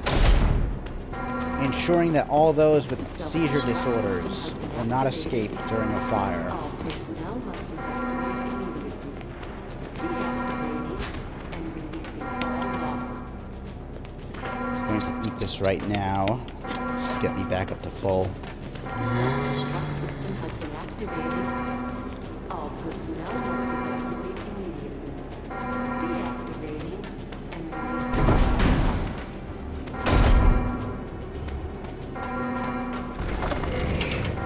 The self-destruct system has been activated. All personnel must evacuate immediately.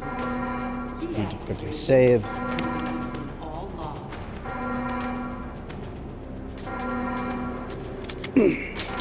Self-destruct system has been activated. All personnel must evacuate immediately.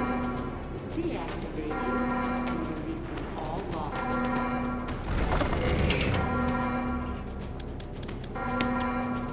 The self-destruct system has been activated. All Whoops. personnel must evacuate immediately. There we go. Deactivating and releasing all logs. Come on, come on! Hurry! The self-destruct system has been activated. All personnel must evacuate immediately. Deactivating and releasing all logs. This is Brad. I'm running out of fuel. If there's anyone alive, contact me now or just give me a sign. I repeat, this is your last chance. Deactivating and releasing all logs.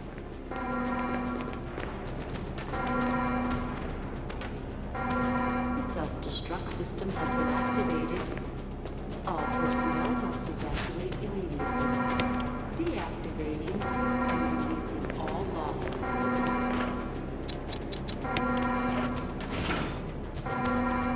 The self-destruct system. 3 minutes to detonation.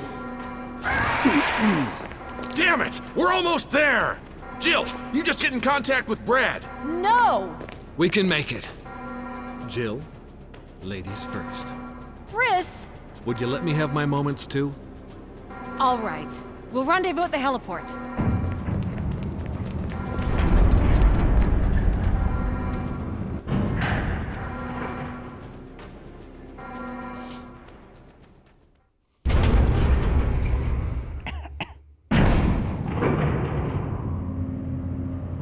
It's the final countdown. Do-do-do-do-do. Do-do-do-do-do. Do-do-do-do-do. The final countdown. I told you, you don't want to hear me sing.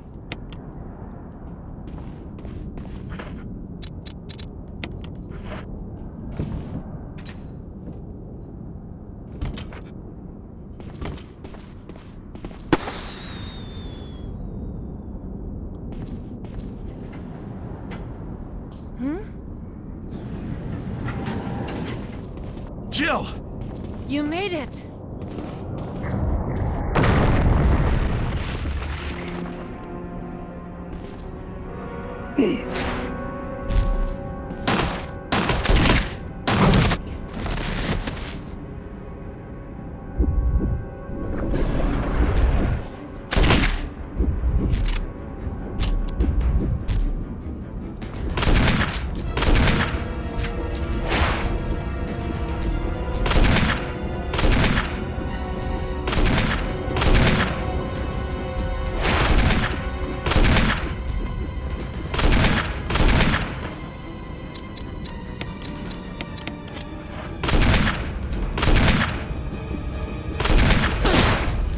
Whoa!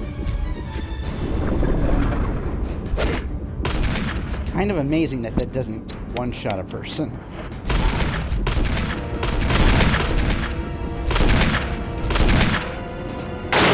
Jill, use it! Kill it, whatever it is! Like, in real life, you'd be dead. You'd absolutely be dead.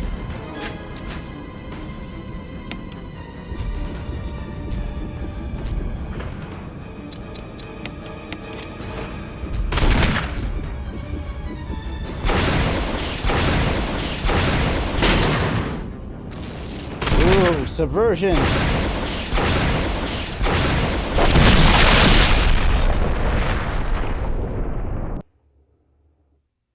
There we go.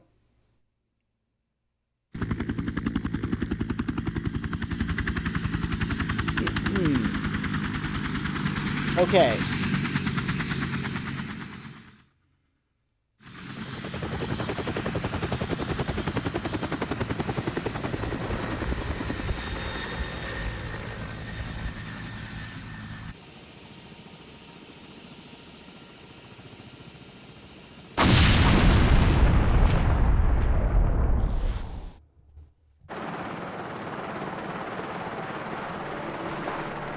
See, in this cutscene, her outfit is blue. It's properly colored. But like, almost the entire rest of the game, it's green. Also, why is this so blurry? I don't remember the ending scene being this blurry in the past.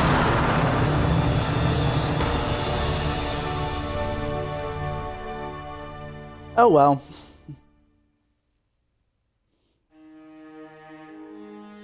Okay, we did it.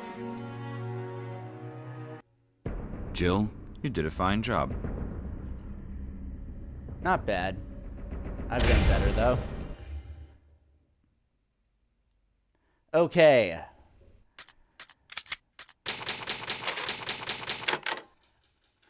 So, I've been streaming for about 4 hours and 25 minutes at this point. What I'm going to do is I'm going to take a break. And when I come back from that break, I'm going to start playing Resident Evil 2. We'll have to see how the time works out. I don't know if I'll have enough time to do Resident Evil 2 and Resident Evil 3. Even if I forego doing the second play, like the B scenario of, or one of the B scenarios, excuse me, of Resident Evil 2. So, we'll see. But yeah, I'll be back, and I'm going to end the stream temporarily, but I'll be back in about 30 minutes, maybe like 40 minutes. I think that'll be good to get a little bit of a break in before beginning Resident Evil 2. So, Resident Evil 1 Remake, my favorite game, period, of all time. And obviously my favorite game in the Resident Evil series, but I gotta say, Resident Evil 2 Remake might be my favorite game to play overall. But yeah, more fun is to come. All right. Peace.